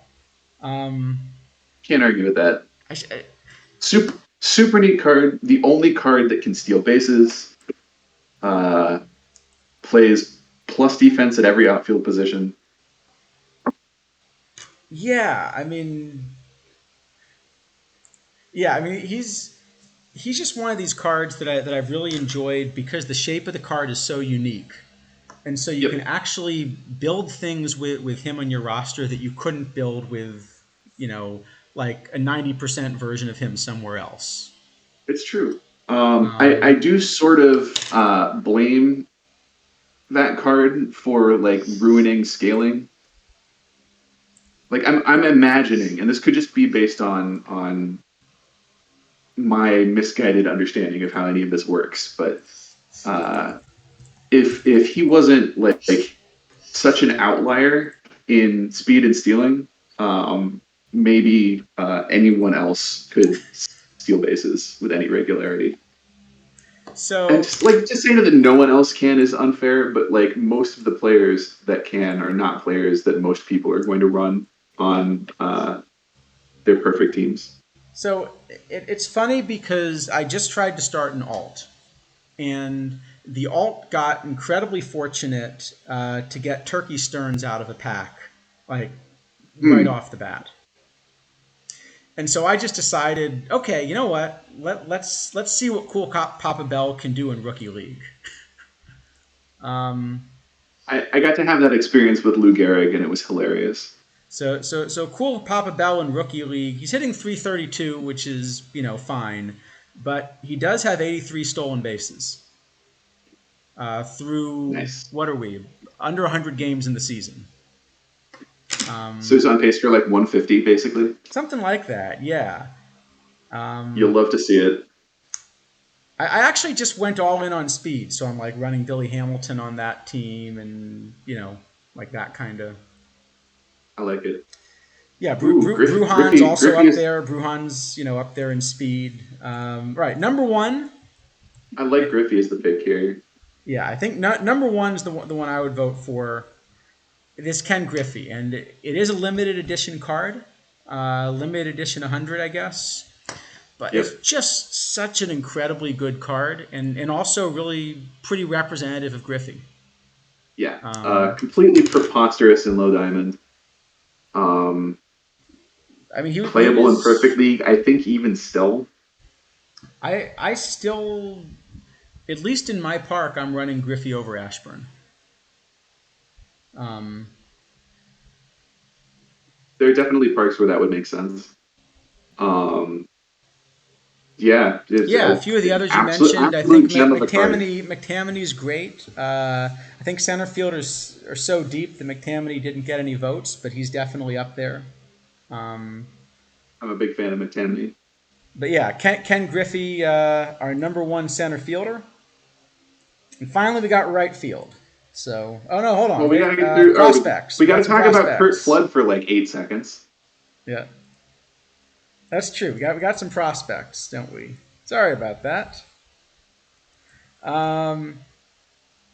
Let's see. So, not quite making the cut is a Dom DiMaggio card that has a heck of a glove in center field, and I still think might end up being more playable than we realize.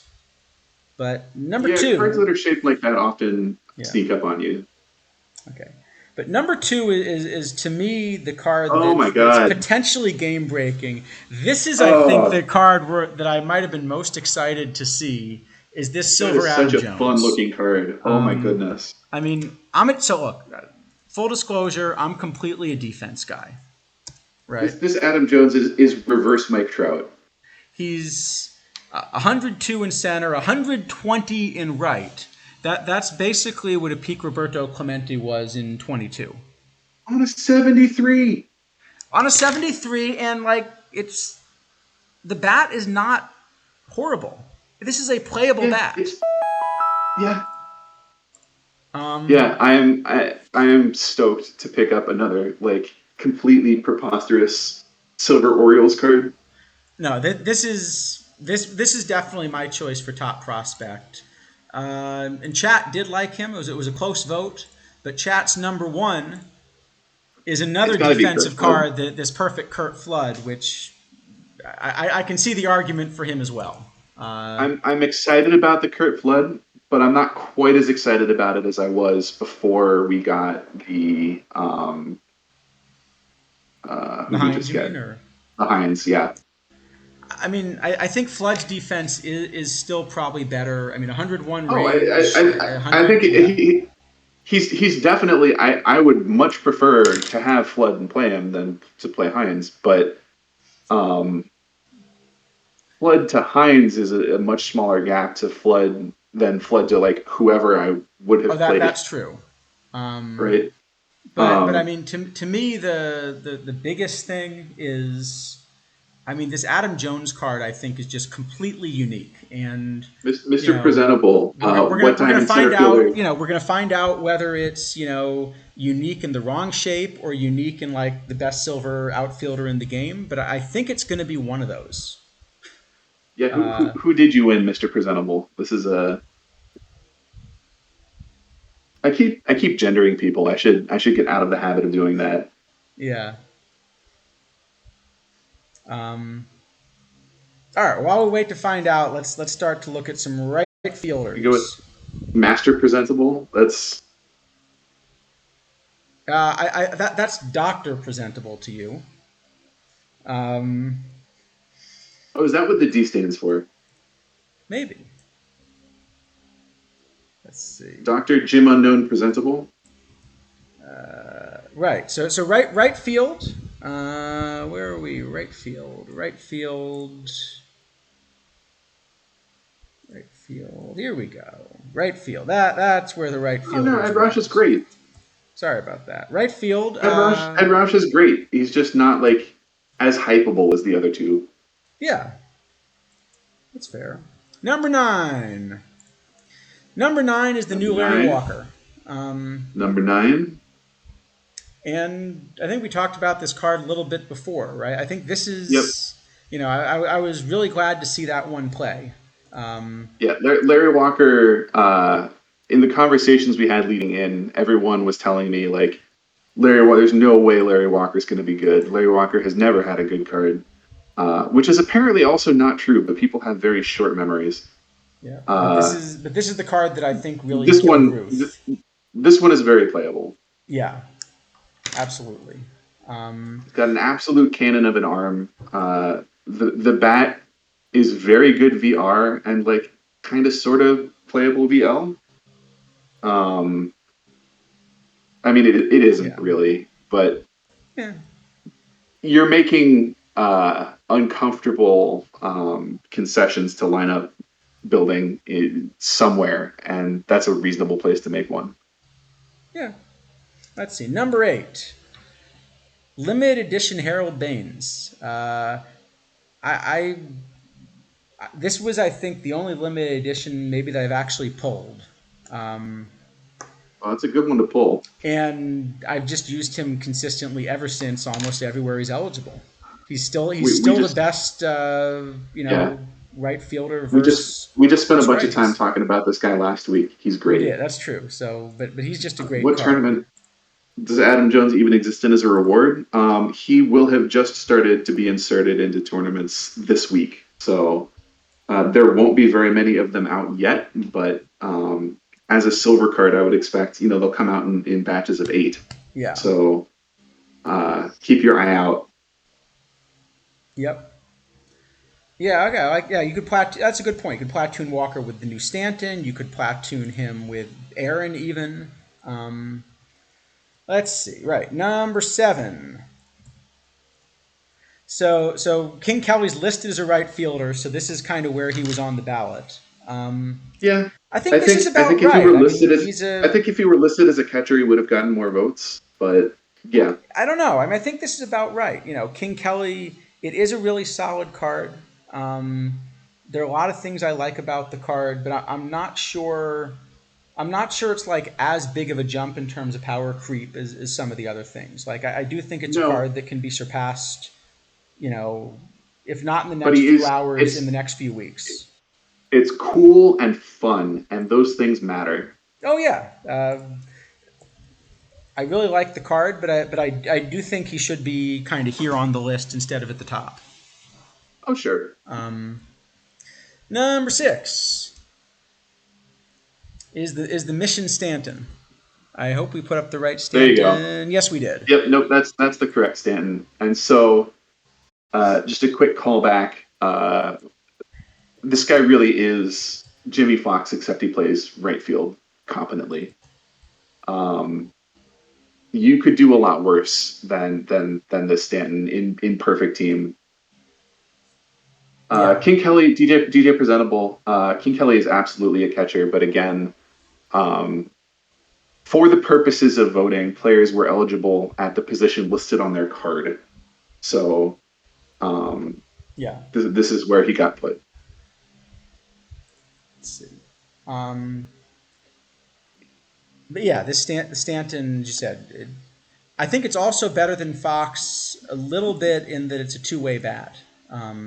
Whereas Fox, I don't think Yes, quite is a two-way bat and anymore. and also plays credible defense at an actual like position that Yeah, matters. that's true. Um, Um, can be trained in left field, and again, kind of referring to what we were talking about not too long ago here. Um, because of Wade K is one of the less valuable numbers on the card. Uh, this guy plays in perfect. Like it's a 93 overall, but he yeah, absolutely can hit in perfect league. definitely. Well, perfect league may be a little bit of a No, stretch. no, but Certainly in diamond. Certainly in but diamond. he's also a much better card than Fox in terms of the era eligibility Yes, also because true. he's playing against a lot of live cards from an era point of view. Yep. So, all right, number 5. So that's where the Babe Ruth ends up, and I think that's about right. I mean, this was a card that, when it was released, had a huge impact, but I think has also pretty quickly now been passed. Yeah. Sometimes I forget that he's listed at right field because I refuse to ever play him there. Um, You think he's just entirely a left fielder or a I DH do. even? I think there was a time when you could get away with playing him in left field, but we've moved beyond that now. I think he had a good like 6 to 8 week run, Yeah, which if you're looking at perfect team for a 99, that's doing really well. Like it's sad to see him go, but we'll get a perfect Babe Ruth or a peak Babe Ruth eventually, and it'll be bonkers. yeah, that's fair. Um, let's see, number 4. I think this might have been my vote actually. Is the 47 Elmer Smith? Elmer. Again, a platinum card. If you don't have an Elmer, you got about 2 hours to get one. Um, Yeah, Elmer Smith is I mean, is he's bonkers. this is still the best bronze bat in right field. Best bronze bat. Card is completely preposterous for a 47. I don't know what's going on. Yeah. So huge fan of Elmer. And he actually does play a little bit of right field, not just DH, at least for Mm-hmm. an iron defender. So I think that's one of the cards like Salkel just looked at when it came out, and you felt this card will be around kind of for a long time. Um, number 3. Well, there are three cards we preferred. Although you can see the voting was close, right? We had over 10% for all the top 4. Number Yeah, I feel like 3, that's the first time that's happened. yeah. Here we go. Number 3 is Rocky Colavito. Calavito. Uh, Um, why is this this card is card also 82 completely overall? nuts. I have no idea.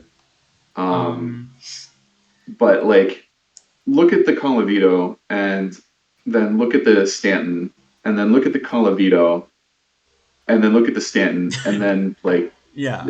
explain that to me. This is also, I think, Colavito. So there are only a handful of limited edition cards that I really have been excited to play for a while.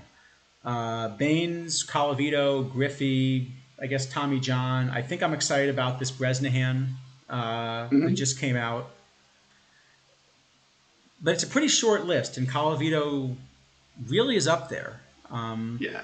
Calavito is the only limited edition that I hold the number one copy of, and I don't know. I'm just tickled by that.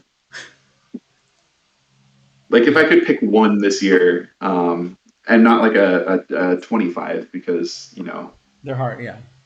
I'd rather have the number one Jerry Kuzman ball. Yep. Uh, Calavito is like just an excellent Yeah. get. Yeah, I love that card.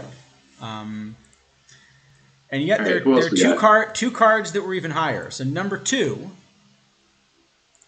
is Gabby. Okay. Uh, That's fair. I don't think Gabby's anywhere near as big a deal as he was on release. Yeah, I think it but was a bigger card at release for sure. still pretty good, and was an absolute terror for a while. Maybe is kind of relegated to era formats at this point. There have just been so many gold corner outfielders that have been unbelievably Yeah, I good, mean, I think right? I Like, think if you're gonna spend 7 more points, maybe I'd rather run Colavito, for example. sure. And I've made that decision many times. Yeah. Um, yeah, I think Colavito and Elmer are the cards here that are probably going to play longer. Plus, King Kelly, of course, is going to play for quite a while, at least somewhere. And Maybe not at sure, catcher. well, and Harold Baines might be around for the whole game for all we know. That card is also silly. Could be. You sort of want to platoon him, though. Sure. So who's number one, and why is it Hank Aaron? All right. So who's number one, and why is it Hank Aaron? Number one, yeah, basically the best bat in the game, pretty much from release until like a week or two Until ago. Gehrig. No, you best bat in the game until Gehrig. Okay, until Gehrig. That's fair. I should say best right-handed bat in the game. He might still be the best right-handed bat in the game. Yeah, and he also plays a couple premium defensive positions at least adequately. Right. I think adequately is fair. I don't. I mean, certainly as good as his bat is, you don't feel bad playing him in the corners. Like either corner is good. Either corner is good, and like in a pinch, you could play him in center, and he's eligible at first. So if you just want to stick the bat somewhere, you can do that too. For sure. Oh right, and he runs. He can steal a few bases. He's got 86 base running. The one thing I will say about Hank Aaron is that the splittiness of the card matters a lot more today than it did on release. That's true. Right, like on release, you just put him out there in right field and let him go, and like it wasn't even worth thinking about doing anything different. And by the way, so actually, I'm going to disagree. Okay. Or left field. If you're in rookie league, you should absolutely get yourself a Hank Aaron right now. Like if you're starting a new team, you should not run him in right field because in right field he's going to play 135 games a season or something. What? What? Sorry. Sorry. Nope, I'm still here. Okay. Yeah, I mean, because if you put him in right field, he's going to play 130 to 135 games a season. If you put him in left, he's going to play 150, and that's just more valuable. Sure, that's fair. But either way, but you should be playing. You put him somewhere, and you left him there, and you didn't think about it. And you probably want to platoon him now if you can afford to. Yep. But I think he's still going to be around for a while as a bat, and I'd be shocked if he wasn't. Like the defensive versatility and the VL bat alone are going to carry him at least as a bench option for a long time. Yep. Right. All right. And finally, some future prospects. So we don't actually have an honorable mention here. It was a really close two-way vote, as you can see, between two right fielders that we're really excited about. Number two in a really close vote is Jack Clark. And, I mean, look at the bat. Kidneys was saying things about this card for good reason. It's very stupid. It's 125 I versus left, so...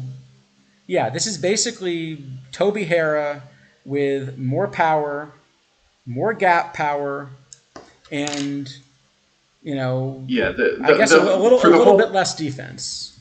For the whole package, I think you still prefer Aaron, but if you look just at the bats, I'm not sure Clark's isn't better. It's close. It's really close. And Jack Clark is eligible at low diamond. It's just unbelievable. I don't understand this game sometimes. But he was not our number one prospect. 45% went for Clark. 51% are even more excited about Paul O'Neill in silver. Oh, okay. Well, I think that's also probably because an incredible card. we've been anxiously awaiting Paul O'Neill for like 3 months now, and we're finally getting him to show up. So Yeah. I think that may be due to duration of hype as much as anything. Maybe, but I do want to point out that O'Neill is still going to be an excellent silver right fielder on release. And I think the intent was to release him, 2 months ago. True. Or no, right? At the start of the game even, right? He was one of the original Yeah. tournament. Yep. Yes, he was. Yeah, so this would have been, essentially a card that was as broken as Kruk was initially, I think. And is still going to be an exciting bat, with this release. So. No, he was absolute. Well, oh, that's what you mean by meant to. Maybe. I mean, he was in the card pool. Like, I was getting him in drafts from the start of the game. Yeah, I think we think it was there was very a bug like with the apostrophes, but there was definitely some database entry sanitization gone wrong there. absolutely, for sure. Yep. You have to escape. You have to escape your characters, and I think this is also the reason that we didn't get our peak D'Angelo Jimenez. Probably exactly why. Yeah. I can think of no other reason. No, none. All right. Well, we're clearly running behind schedule, but let's talk about a few pitchers, shall we? Yep. So here you go. You got your all-star starting lineup. Kind of a good mix, right? Three perfects, a couple irons. Mm-hmm. Yeah. So let's see. No bronze or gold, but that's fine. So let's see what we thought about your starting pitchers. So, couple righty starters. Lot of options on the ballot. So we'll mention a couple honorable mentions. Double Duty got a vote. The Silver Kevin Brown. How many Kevins Brown were on the ballot? I think there were 4 Kevins on the ballot. Everything but the perfect Kevin, which is also a really good Kevin, but maybe not quite as overpowered as some of the others. Yeah, that seems about right. And Double Duty, I don't think he's quite as efficient as some of the other two-way players, but picking up an honorable mention here. So, all right, number 10. He's still an incredible gold floor option. That's true. That's a good point. Number 10. Larry Christensen. This was kind of the number one bronze option that people were playing for the first month or so after release, right? I can dig it. And I think still not exciting, but still if we're telling the story of the year, yeah. I probably think more out of the bullpen now, but he's still sticking around. I mean, it's just kind of a card that you're right. It's not an exciting shape. There's nothing that he just does wonderfully, but he does everything at least okay. And he's got 91 stamina, which was a big deal, especially earlier on when it was difficult and to kind of manage to run only 12 or 13 pitchers. Yeah, that was a card I played a lot. Let's see, number 9 is a card I also played a lot early on. This Lee Meadows. And one of the first ones we're going to see that has a huge reverse split, which I think really means he plays up. I'm still playing him in low diamond, actually. I could see that. Yeah. Yeah, I think that's a card I definitely went out and got. Let's see. Number 8 is a left-handed pitcher. We'll get to him. That's right. Plank's going to be a lefty. Number 8. It's Kevin Brown. Which one, though? It's the bronze Kevin. The bronze. So I think the bronze Kevin actually might be the most overpowered of the Kevins. And I think he suffered the bronze a lot. Or the gold? I think he suffered a lot from being 61 overall before kind of there were a lot of low bronze before low bronze was a thing. Well, and before the daily caps happened, even. Yeah, he's still a really good cap card. I mean, you're deciding which Kevin Brown to run, but this is a great cap card still. For sure. Yeah, that makes sense. I want the other 4% to all be Kevin Brown. Yeah. Number 7. Yeah, that's a good point. The more you kind of bring I, the more Mr. Black. That's right. You kind of want that shape. So, right. Hmm. Number 7 is kind of a relatively new release. Pedro Ramos, by far, I think the best Oh, silver pitcher right now. By far, that since card is release. disgusting. Is absolutely Um, disgusting. we talked a He's lot about him last basically week, but he's right-handed Carl Hubble, but better. Yeah, all right, great. yeah, no, we absolutely. So we talked about him last week, but we'll say the same thing you did last week. If you don't have a Pedro Ramos, a bunch of packs are going to get ripped tonight. There'll be a bunch of new cards on the market that are packable. Get yourself a Pedro Ramos and run him, you know, at least Yeah. in silver. Uh, let's see. Yep. Number 6 is Kevin Brown, The diamond. Yep. the Okay, Diamond Kevin Brown. that would have been my guess. Um, Also an incredible card. I was starting him in Perfect League, the first half of the week that the build of lineups came out. You and a bunch of people. Yeah, and he was doing fine. Oh, correctly, right? Like this wasn't like on a whim or to be, Yeah, like, oh, look at me, I'm running the fancy card. Like, no, that was correct. um, I think really all the Even Kevin though Browns have been pretty exciting.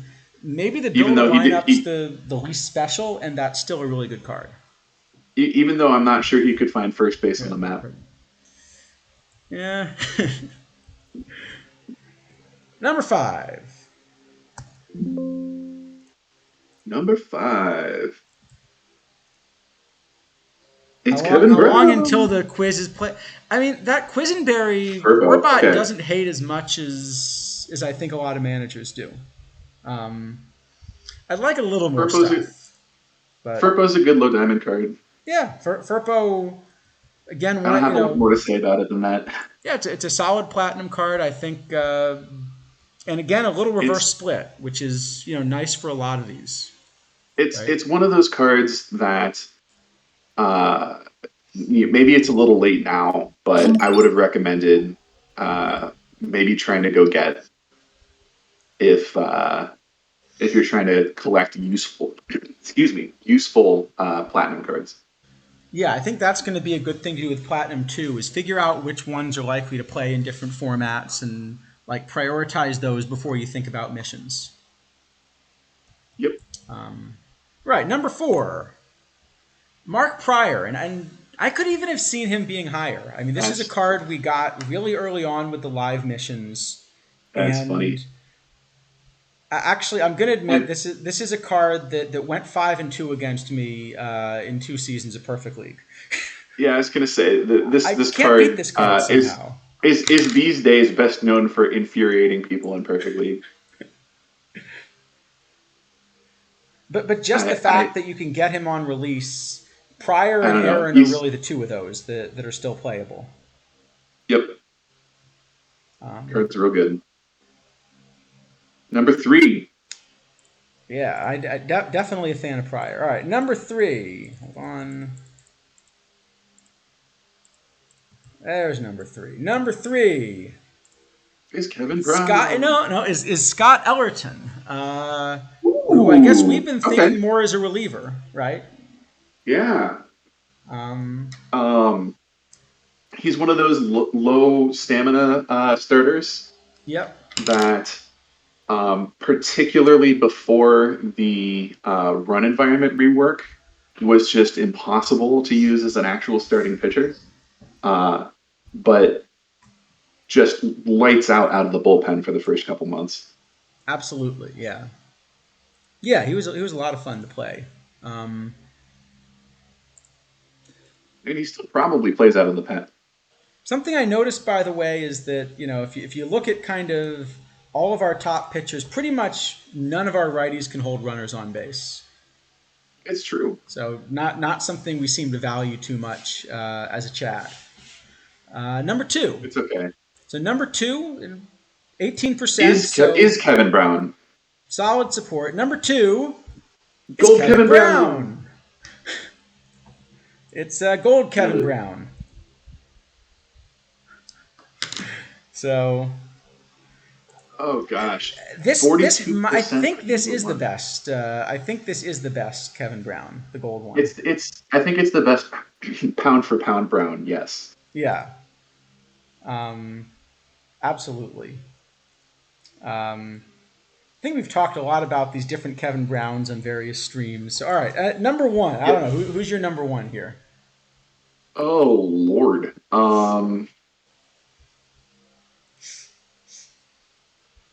It's gonna be somebody that's like accessible, right? Yeah, right. The right-handed starter that's kind of had the most impact for you. All right, it Goodness. is. It is Bullet Joe Rogan, and Oh, I of think course that's a it great is. choice from Yeah. chat. I Yeah, mean, that makes Bullet sense. Joe Warbot just had as the number one overall pitcher for a while, but he's also a two-way player. You want him in every cap build. Yeah. It's an accessible card that everyone can interact with because you can get him out of a mission. Yep. Uh, I mean, I will say that he has fallen off considerably since the build a lineup completed well, because there's a he's lot really more splitty. left-handed hitting. Yeah, he's really Yeah, there's splitty, a so you've got to be it's careful with him.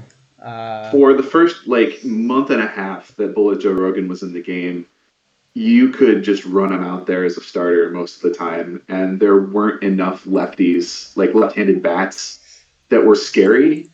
Um, that you'd have to worry about it, right? Like Yeah, you don't want him out there facing like McCovey and Larry Walker and Joe Morgan, but like you don't care that much if he has to pitch to Pop Lloyd, who for a while there was like one in of a lot of the lineups. lefties that Yeah, you yeah, regularly saw. Yeah, so yeah, love the pick. yep. I think Chak got this one right. Uh, Prospects, who we got? sure. So, several prospects that look. There was an overwhelming winner here, right? It was 63% of the vote. So let's see. Honorable mentions. There weren't a ton, but we'll just throw a quick mention in for Hod Lisenby. I think Sure. that card's going to be a little better than maybe people are giving him credit for. Um, Uh, I forget whom, but I remember that card being like the same as another pitcher that I really liked, but from the opposite side. yeah, Lisenby I Like think is we going talked to. about it last week. Yeah, I think Lisenby's going to play. Um, Was Lisenby Tom Zachary but backwards? I think that's right. Yeah, and Zachary's a really useful card. Yeah, that's a great Um, profile. but the two cards chat like the most, and so our number two prospect, uh, I still want to call him Grover Cleveland, is Pete Alexander. Yep, Um, this is the big control card I've kind of been waiting for, right? 103 control, huge stamina, good stuff, and the movement's okay. yep. Um, I would and he's very got much like reverse to have a copy of splits. that. I don't expect to anytime soon. Card looks Yeah. great. No, he's also got reverse splits. I agree. This is going to be a tough card to get, but 103 control, 110 stamina. Like he's going to be a complete game machine. I want to just run this guy kind of everywhere. Um, Yep. absolutely. Who do people like so much more? But yeah, I was gonna say, but actually, he was our number two choice. Our number one choice is Old Hoss. Yeah, all right. I So guess. I'm not I think quite that's sure I wrong, agree. but I think I like the control on Alexander even a little bit more, but uh, I'm I not gonna like object to either Alexander's one. splits. I like Alexander's splits a lot better. Yeah, I think the reverse splits as well are gonna Well, play. Yeah, it's a very gentle reverse split, right? Like Old Haas is quite splitty. especially the stuff. Yeah, Yep. I think Alexander's the one of these two I'm more excited by, but certainly if I had Old Hoss, he's going to be in my Sure. rotation too.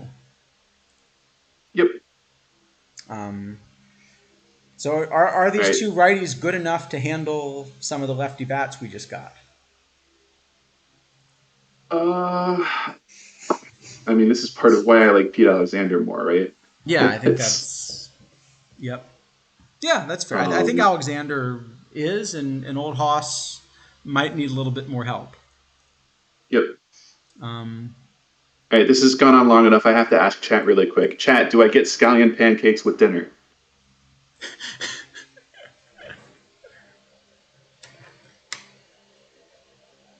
Good. No one cares about scallion pancakes. Let's move on to left-handed starting pitching. I've got one yes, two yeses. All right, All right, scallion I pancakes think is. chat's giving you a pretty clear yes. All So right. all right, lefty. I'm not seeing any no's on the scallion pancakes at least. So all right, lefties. Let's see. Honorable mention. Whoops, doesn't go here. Honorable mention. We'll kind of mention a Nip Winters card that. It's funny. I feel like as power creep has come in, Nip Winters has Mm-hmm. somehow like been about the fourth best starting pitcher in bronze like permanently. Yeah, just like people dancing around him. Yeah, different cards jump up and down, and Nip Winters is just sort of like always still in the meta somewhere. Um, that's been kind of fun. But all right, our top 10. Number 10 is Jerry I, Royce, the Platinum One okay, topper. I guess sure. It's not a very interesting card to talk about. He's Um, fine. I mean, he's got control. You know, he's not super splitty. But I agree. There's He's also not kind of one key thing he does. I think the best thing he does for you, like on release, is just be another viable left-handed starting option. yeah, he's for most people probably like one of your with Vita Blue now one of your like three good left-handed starting pitching options. But So but I yeah, it's actually, appropriate that he gets mentioned, but yeah, I actually think the movement's low enough that I don't think he's actually very long for people's rotations. I think even I just would like one or to think two that. big, I think even just one or two big right-handed bats released in a couple hours, and Royce becomes really difficult to play in a top Well, league. I'd also very much like to hope that we're getting another one or two top level left-handed pitchers finally, right? Like we got a Glavin with Platinum One. Can we get a like a no, not Glavin. We got a Maddox with Platinum Yeah, One. you Can we could get a get right. Glavin You could with get a Platinum Two? Glavin or a Spawn or you know. Oh, there's lots of options, but we need them. I'd like to see a good Carlton maybe. Um, Yeah, all right, number give me a Lefty 9. Grove. Okay, number 9 is the Clayton Kershaw that I think everyone's had access to pretty early The on. the He also played the for quite a achievable while, Kershaw. right? Yeah, especially out of the pen. Yeah, oh yeah, he converts great. I think that was a really fun card to have early on. You know, kind of Yep. for players, just starting out in the game. Yeah, and not big splits on either of these lefties. Because usually lefties, can have these enormous splits. Hmm. So, all right, number 8 is the perfect Jesse Tannehill. Sure. Um, I mean, he's just the best lefty in I the don't. game, right? Yeah, probably. Um, Well, hard. That's actually hard to say. The reverse splits actually kind of hurt him a little bit sometimes. well, I guess in such a lefty-heavy meta, I I don't could know. see it, but I He's mean, yeah. Sorry. Tannehill is like in a very small group with Kuzman, and no, I don't think there's an and. I mean, the new Kershaw is probably better than Okay, them sure. both, The but new, sure, that's right. If you can get your that's hands not on a the new real Kershaw, that's not that's a a better card that people option. get. Um, That card's not achievable for most people. So the other thing is okay, this sure. 93 hold runner. I think is huge this season as well.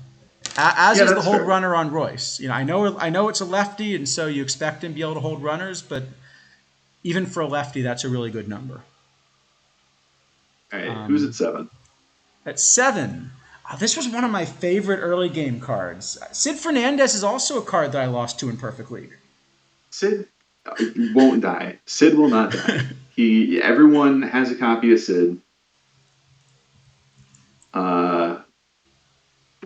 Pitches great out of the pen, isn't splitty. Yeah. Has enough stuff that he'll randomly walk into like 11 strikeout games where you just like look at the box score and you're like, how? Like, well, it just happens sometimes. Number 6 is the limited edition Iron Babe Ruth. And I guess we talked a lot about this card a couple weeks ago in Iron, right? Yeah. If we're just talking about like community impact, this is probably a little low. That card launched some very pleasant conversations. Yep. About how things are and perhaps ought to be. I mean, it's funny because I never found the card really playable. I just, I looked at the arm and I decided it's just worse than your starting pitching options by enough that I can't find a way to play him. And the bat's great, but not as good as Salkeld. And the Iron Met is so left-handed that you're not going to really play both him and Salkeld. Yeah, except I am, and it's good. And Warbosh is wrong. I don't know what to tell you, man. Fair enough. I mean, I do think, one thing that's not going to change is I think this is clearly going to be your most expensive Iron All game. That's probably true. If not, then I'll put it this way. If not, I'm going to be really excited to see what tops it. Fair. So, all right, number 5. Wait for the 25 limited Iron, you need this or you can't win card. Number 5, another limited edition, David Price. Yeah, okay, fair. I don't have any experience with this one just because I never really, got my hands on one. He was great on release.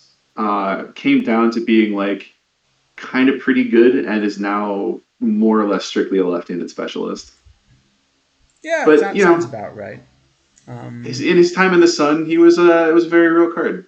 Yeah, I think a pretty representative one too, which is nice. It's true, and also the marble silhouette is very difficult to distinguish, where his arm stops and leg begins. So you just get this really weird optical illusion thing going on. He's just doing a good job of hiding the baseball, That's probably it. Makes it look like he's throwing a few miles per hour faster. He's experimenting with avant-garde launch angles. There you go. Right. Up to 8% of the vote. Number 4. As Chad asked for, it's Randy Wolf. I don't think we need... Okay, so what we're going to do, and I feel this is appropriate, is we're going to not say a thing about this card, and we will let chat handle all of what needs to be said. I think that sounds good. Get 'em, memers. Number 3 is yet another limited edition card. I guess we're seeing a theme here. Yeah. It's Carl. Yeah, that Hubble is outrageously good. And again, another huge reverse splits, which I just think makes him so valuable. For a while I thought Zachary was the better option, and now I'm still running Hubble, and I've stopped running Zachary. Yeah, I'm running them both. Let's see. Right, number 2. Yeah, exactly. Hungry exactly like the wolf. Number 2 is... I'm not gonna... Go ahead. I was just gonna say I'm not gonna ban anyone for having incorrect opinions in chat. That's not reasonable.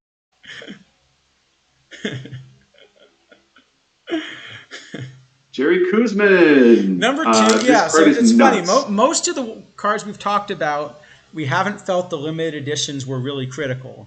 And for the left-handed starting pitching, 2 through 6 here are limited edition cards, right? Yeah, the Kuzman in particular is bananas. Yeah, Um, that's been an essential card. I think of all the really he'll difficult cards to get, that's probably the one that's had the most impact on actually winning like a perfect league title. uh, I'm gonna decline comment. Sad. Right, fair enough. Number one. Number one. Um, Kuzman's absurd. Just excellent move. Like the stuff in movement. Um, you don't get on other cards yet, right? Like will be in the metagame forever, but it's not going away anytime soon. No, it's a unique combination, and as a lefty, it's going to be around for another couple months at least. There aren't going to be like 4 Platinum 2 cards that kill him, I wouldn't think. Who is this? Is it Vita Blue? Is Number it Nixie one, Cal? I got to say, Is it Adonis Terry? I think chat absolutely got this right. That pound for pound, the best left-handed starter in the game, 32%, is absolutely Eddie Plank. Oh, the 47 flank. Okay. 47 Plank, absolutely, I think 100% got this right. That Yeah, card, I since think release, he starts in Iron. You can start him in Bronze if you have to. He's in my bullpen in basically every single cap format except the ones that are low enough caps. I start him. I don't think there is a build. So there's one other card here. I think Gary Lucas as well is I a was going to card say. that I I would think like there's to an see on the argument. ballot. There's an argument for Gary Lucas, but it would have just split the Eddie Plank vote. I think. But Right? Like I they think fit in the Plank's same just space. 3 points cheaper and better. Well, I think most teams that I'm building that have either of them are cap teams, and I want them both. Yeah, I think I'm playing them both pretty much everywhere, but I think Plank's just been Al- pound for pound since release. Absolutely. Also, with a shout out of Tannehill, a quality pound for pound. Well, the best thing about Plank for caps is that the control plays all the way up against the perfect bat. Oh, that plank is absolutely disgusting, and like please don't take anything I'm saying as like, oh, you should have put this on there instead of Eddie. No, Eddie Plank is perfect. Well, no, he's a 47. Once you're done putting Eddie Plank on your roster, you still need 11 more pitchers, so you should talk about some of these too. Yes, exactly that. Oh, that's true. For something like Iron Cap, right? Am I right? Am I right in remembering that Iron Cap's the one that has no DH? Uh, the daily bronze cap was that way for a while. I don't know what the current state of things is. I haven't been. I have been remiss in my tournament playing duties recently. But Eddie Plank does have 54 contact. I mean, there's nothing else really in the bat, but 54 contact is still kind of a good pitcher bat there. It All sure right, is. and who's coming down? Who's coming down the pipeline? So we'll throw an honorable mention to Joe Page. Sure. But our number 2 option that the chat's most excited about from some of the new releases is this low diamond Mark Langston. Huge stuff. Guess the movement and control maybe not so All good. right. So definitely high, low, low. It looks like Clayton Kershaw wearing a funny hat. Well, it's like the Kershaw, except that the Except Kershaw it's is low 95, diamond. right? If Kershaw were 94, Yeah. but I agree. I What? don't think there's quite as much power creep. The 96 hold runners is potentially worth a lot, and that's the other reason that Sid I think has survived so long, is just doing a really good job picking runners off. Sure. What do we got? Number one. Number one is a high diamond, so a little bit tough to figure out where he's going to fit in the meta. But this Reb Russell with huge Ooh, control. huge movement, you mean? Well, huge movement, but particularly huge control. I think that's the. All right, fair. I mean, it's kind of like a slightly lighter version of the perfect Tannehill, which is right now Kinda. the best lefty in the game, except that you get Reb Russell eligible for Diamond. Sure. I'm much more interested in Russell and Diamond than I am in squeezing Russell. Excuse me, squeezing Russell into perfect. Yeah, I think he's a Diamond tournament card. That Langston, I think said, I'm actually a little less excited about. yeah, I don't care about Langston. Um, I mean, I'm sure he's a perfectly lovely fellow, but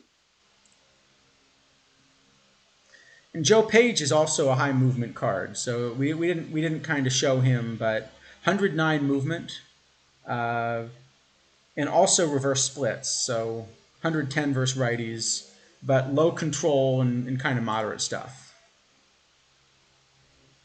So all right, and finally, we almost made it. Let's talk about some relievers. let's talk about some relievers. All right. All right. Next time we do this stream, we're totally having an intermission, or like actually Yeah, making it shorter.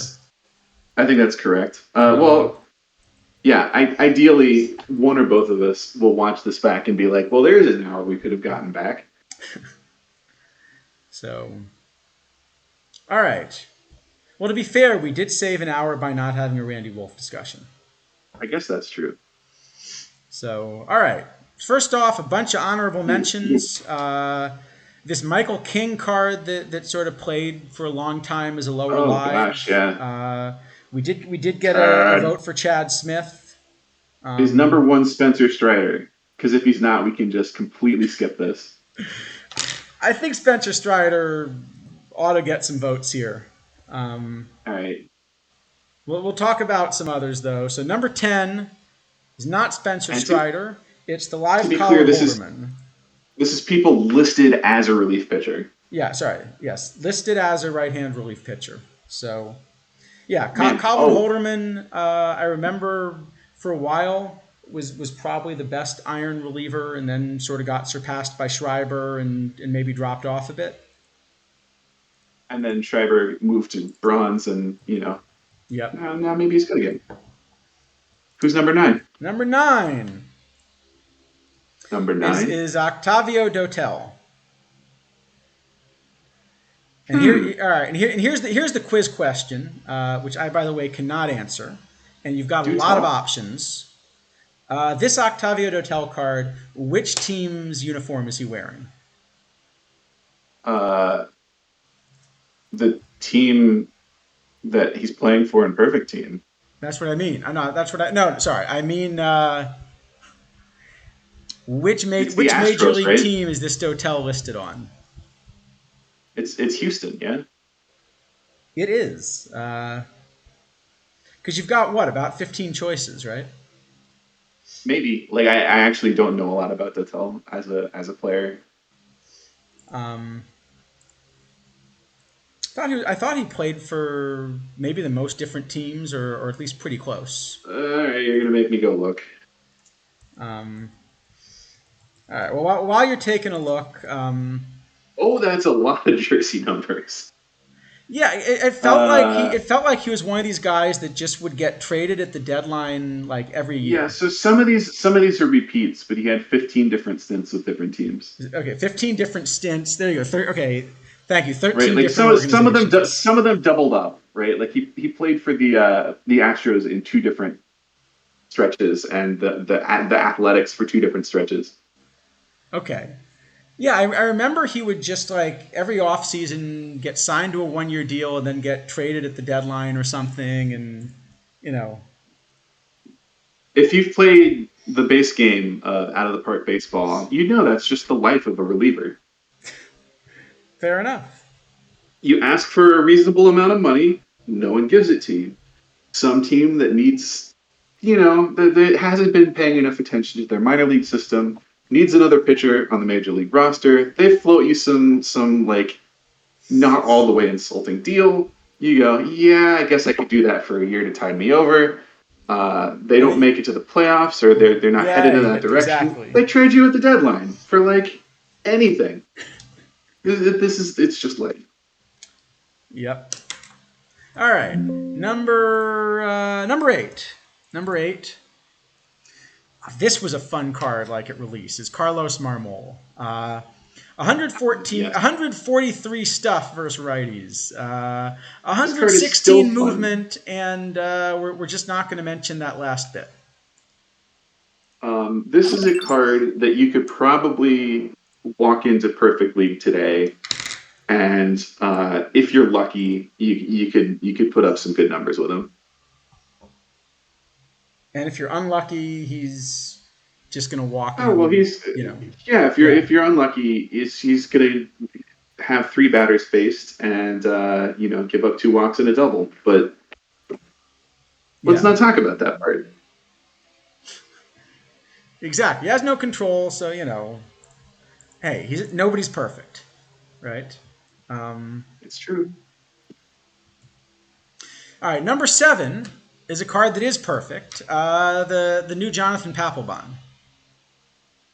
And Yep. I think it's worth pointing out how similar this card is to Dotel, just maybe a hair better, which is kind of a good indication of how good Dotel was. Mm-hmm. Of note, Dotel actually kind of sort of holds runners, so that's true. He may yet have a place. Well, I think both can be in your bullpen. If I had Dotel, I'd run both. So let's see. Number 6. This is a card that I actually was running. This is the other live card that I was just running. Is this Emmanuel Clase? Sure. I think one of a handful of live relievers that have played at the top level this year at various times. Yeah, this has been a really good card. I think was it 1 month ago or 2 months ago that I'm thinking of where the ratings were a little bit better than this. I think it was 1 month ago. But even so, yeah, there's been a really nice live card.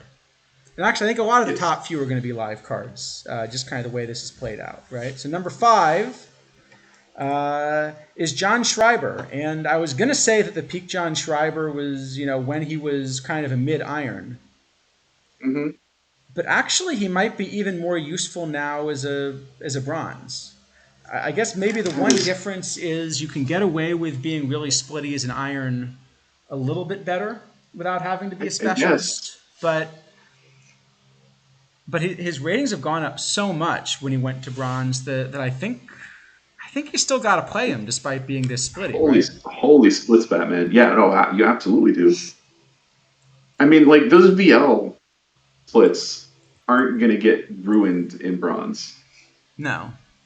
Right? Like, if the card were the left-handed splits +5 VR and then the left-handed splits VL, it would still be a playable card. But instead, they're like +35. It's just ridiculous. Yeah, I think the iron was maybe the better version, but I'm going to admit I still run Schreiber. Well, I actually do run him as a specialist. And I just sort of hope my manager can get it right. All right, number 4. Number 4 is a guy who I think could have been number 1. Clay Holmes. I think the current incarnation of Clay Holmes maybe isn't quite as good. The gold Clay Holmes was incredible. The silver, I mean, he's been a favorite reliever of mine in caps for a long time. A number of the relievers that got promoted also had their stats just like thoroughly messed with, or their attributes rather. Yeah, I think the not always for the better. Yeah. But this is also a card that I've been able to run in the league for a while. But we got three we liked better, right? So number three, I think, is probably the best of these packables. The All-Star Dennis Eckersley. Yep. Um, A little splitty, but absolutely does the job. yeah, definitely. Just overall kind of an excellent reliever. He's been my top reliever kind of all the way through until these last build lineups. Mm-hmm. Yeah, I think that makes a lot of sense. All And the right. number one right-handed relief pitcher is last year's Wayne Twitchell. Pretty much, yeah. All Who, right, number who do we have at two. number two? Number two, live Eli Morgan. Again, I think we're probably thinking Sure. about the bronze Eli Morgan, who was really the superstar here. Yeah. Eli Morgan's numbers just got wrecked when they rejiggered everything. Like for the high stamina relievers, they also apparently decided that the right solution was to just not give him stamina. So fair enough. Yeah. Well, I mean, this silver one's actually kind of playable, but definitely the bronze was, Yeah, the but it's bronze was your but it, top option for a while. but it's not every cap lineup starts here, right? No, not absolutely. All right, and number one, I think we can all guess who's number one. Is it one stridey boy? It's the only live card to have a substantially winning record as a starter in Perfect League. Right. One stridey boy. It is, of course, Spencer Strider, and I'm afraid that the gold stats we're pulling out here for this version of Spencer Strider really don't do him justice. Oh boy, are they not even close to We're this good. definitely thinking about the silver Spencer Strider when we're voting here. It's a shame that Kidneys isn't here for this because he'd appreciate it. His silver stats are like 130, 100, and then like allegedly some control. It's just very silly. Yep. And you were talking about, like, could you run Marmol in Perfect League? Strider was basically a souped-up version of Marmol with a little bit more control, and you absolutely could run him. You know, again, Kidneys did run him in Perfect League. And enough stamina to use as a starting pitcher as well. Yeah, absolutely. I think actually kind of having these random live cards be playable way up has really been something I've enjoyed this cycle. You know, it means you're kind of more connected to like modern baseball too, instead of just. Well, and it's just like moments of joy, right? Like here's this random, like guy that I could probably go see at a restaurant somewhere locally, and he's out here striking out Hank Aaron and Babe Ruth, and it's just like I don't know. There's something just fun about that. Absolutely. So we actually combined the righty and lefty pitching prospects for the relievers. So let's actually talk about them after the lefties. All right. So, let's motor through this. Let's motor through this. We're gonna finish My before Dish Net Stream. 3 minutes. We've put the top 8 answers on the board, or something like that. Hank Aaron. Okay, who do we got? All right. So number 8. Our number 8 lefty reliever. It's funny there weren't as many of the live ones, right? Just for whatever reason, is Chuck McElroy, and that this has been, I think, my favorite, like one of these tournament relievers from the start of the game. Yeah, that's a neat one. Him and Zach Britton. I finally won one of them recently, like just in time to not really have a use for it anymore. But there was a good month there where I was like, man, I really wish I had a copy of that card. Yeah, I'm pretty sure he's still our franchise's career leader in saves and all that. So the big deal with this card, this is the last thing I'll say before moving on, is that it is a left-handed reliever that pitches at a high level and is not overly splitty. Yeah, like a lot of the high-end lefty relievers are very splitty. Sometimes you need a guy that isn't. Yeah, I mean the card. In fact, the card that sort of this reminded me of is this Givens card, the Rookie Sensations. Oh, Michael Givens? Yeah. Yeah, except that Givens is a righty. Sure. Um, but kind of for the same reasons, I wanted this to be a really good card. So let's see what we got. Number 7. Number 7 is Sparky Lyle. Really solid low Sure. diamond option. No one cares about Sparky Lyle. Number 6. Sorry, that was mean to the 2 people that voted for Sparky Lyle. Hey, Sparky Lyle's the guy that invented the closer walkout music, isn't he? Sweet. I have no idea. I think he is. Card looks fine.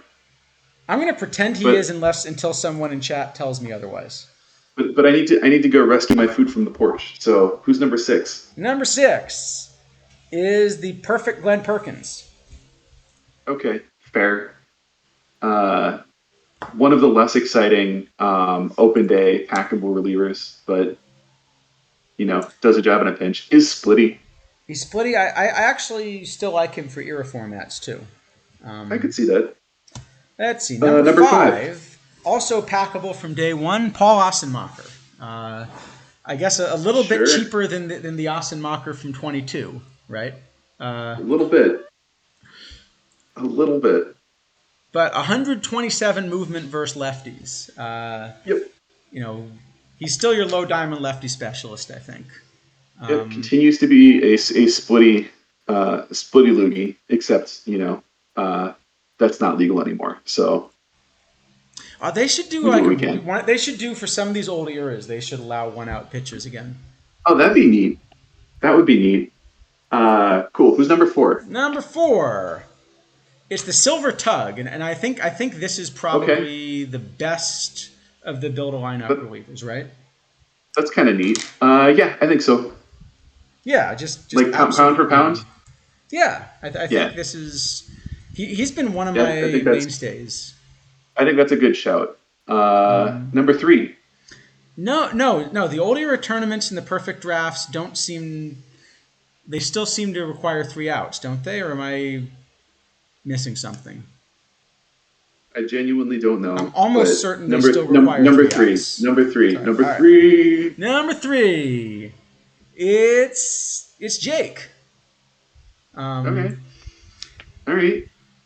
Yeah, I agree. It would be nice if they used the era rules. That would be kind of fun, because then you really could get like a lefty matchup guy.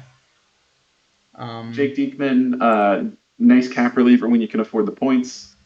Good in snappies, good in iron. Also from day 1, he was even better because he was one of the only iron pitchers that actually had enough movement to be able to handle Bill Salkeld. Yeah. Also, some reverse splits, which are always useful. Number 2. Number 2. It's Zach Britton. This was this early on mission card, right? That's absolutely super achievable. I think this was like the AL East reward card or something. Live reward card. I think so. Yeah, absolutely excellent. Yep, not much to say about him. Like he's the same shape as all the other splitty left-handed relievers. But just a little better, right? Continues to be good. Well, yeah, he has been rightfully recognized as being more relevant than a lot of these other cards. But 40% of chat, 40% of chat going for our absolute, our winner. It's the perfect tug. So I do think this is an excellent card. I think I'm going to disagree with chat here in that I think the Silver Tug's actually the even more overpowered version of this card. That's probably true, except that there's a lot more other options in Silver than there are for left-handed pitching in Perfect League. Yeah. Right. Like, pound for pound, I think the Silver one is absolutely better, but there's so few lefties that you can actually throw out there. Right. Because his VR split, he still has 110 movement VR, right? Like, Oh, he's absolutely excellent. you have half a prayer of him getting through like the Brooks or the Aaron, or like he gets pinch hit on and you're not like clenching as hard as you can. Yep, that's true. All right, and finally, Uh, let's quickly mention a couple relief prospects. Kind of some up and coming names here. who we got? So, a couple honorable mentions. We'll mention this Tom Henke. Sure. I'll fix the typo. We'll mention Tom Blake Henke, Blake Blake Trinan. Blake Sure. Trinan. Our top two with 15%. You know, we were definitely excited for this BJ Ryan, and I think there's going to be an excellent card. I think if More you Orioles. Yeah. it is more Orioles, but also if you just kind of compare him to Zach Britton, it's just a little bit better Zach Britton, Sure. and Britton's still relevant. Sure. Yeah. Um, Yeah. No, I'm with you. I'm really excited about this card. However, I think the card that kind of since it was shown, everyone's gotten incredibly excited about.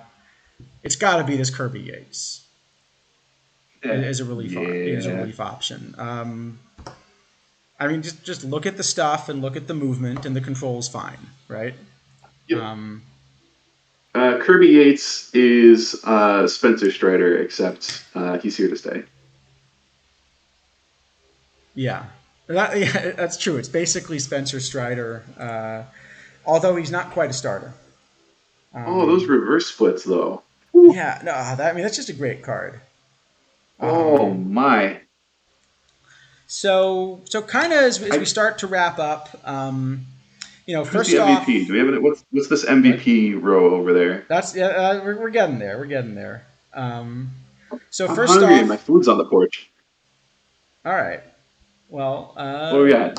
all right. So first off, we just want to thank Chad again for all the help voting on this. It's a lot of fun we had over 50 people, kind of come out and vote, and a lot more watch the stream, and hopefully, hopefully this has kind of been a fun summary for where we're at.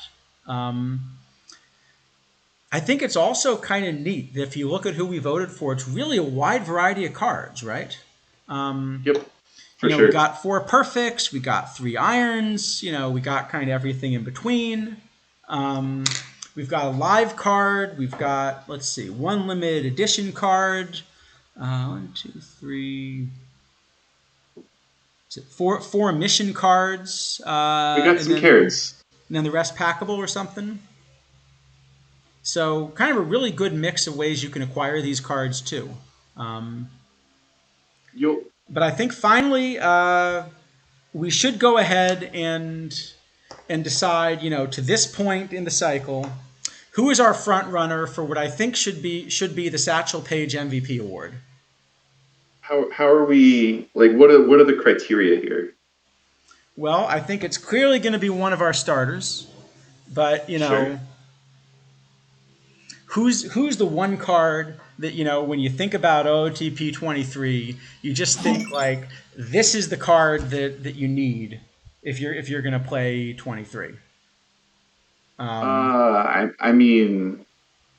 Again, different people are going to have very different outlooks on that, depending on their priorities. But Yep. For me, it's Lou Gehrig.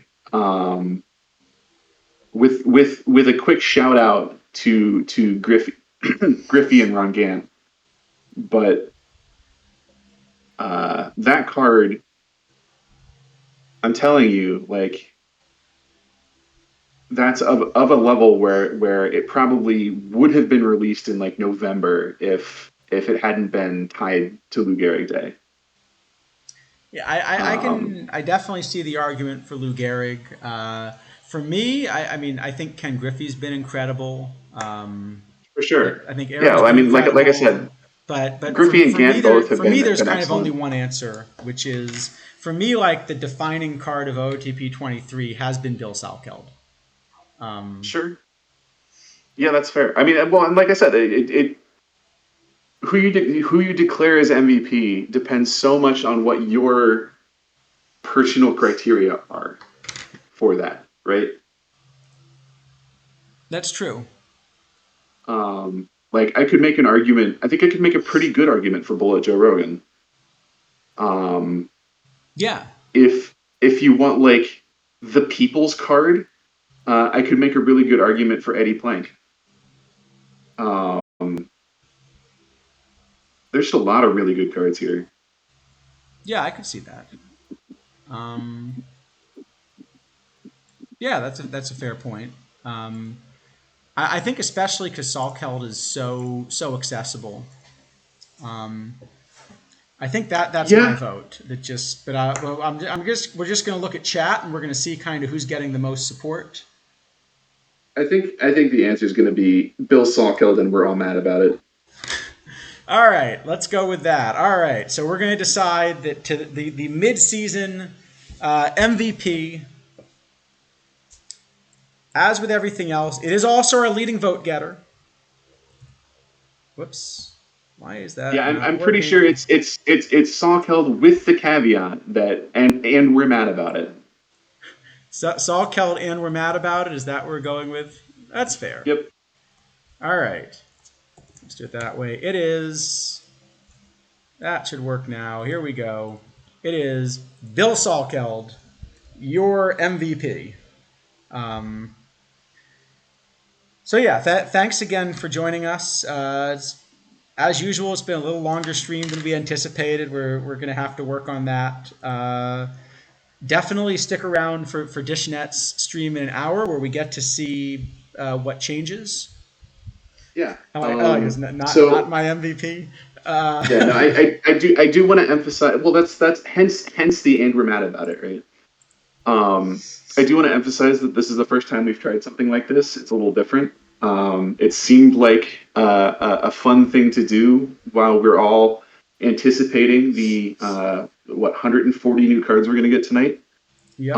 We would love to get your feedback. Like, was this fun? Would you like to see us do this again? What did you like about it? What didn't? Like, for example, if we cut down to talking about like the top 5 vote getters instead of everybody, that would cut a decent chunk of time off the show, but it would also prevent certain people's votes from getting acknowledged and talked about. So, Yeah. What do y'all think? Reach out on Discord. You know where to find us. Yep. We're still talking a little bit about like if we want to have a Discord just for the show. So no news on that, but we'll be certain to tell you if and when that happens. So I agree. Try to get in a 2-hour format. The funny thing is, we were just talking before we started about how this was going to be a short show, and we weren't sure we had enough content. Yeah, well, so yeah. All right. I think we got a plan. Is there someone that we can raid before we go? I'm just looking. Probably. I If don't I click on this see year out of the park baseball, nope, nobody. I don't actually see another. So all right. So we're not going Alex, to raid do you want to anyone? do Alex? Do you want to do a quick backyard stream? If you're in chat? You wanna dive in there for 45 minutes before the show tonight? I'm guessing probably not. He's been really busy lately. Yeah. Okay. Well, great. Well, then thanks everyone for coming. And yeah, I think we're also excited to see what we get about 45 minutes from now. So let's root for a Glavin. Yeah, let us please root for a Glavin. I think that would have been another fun topic tonight if we wanted to do something else. It's like, what cards are you most hoping for tonight? Left-handed starting pitching, please and thank you. Well, except in Iron, where I'd really like to see some right-hand starting pitching. Oh, sure.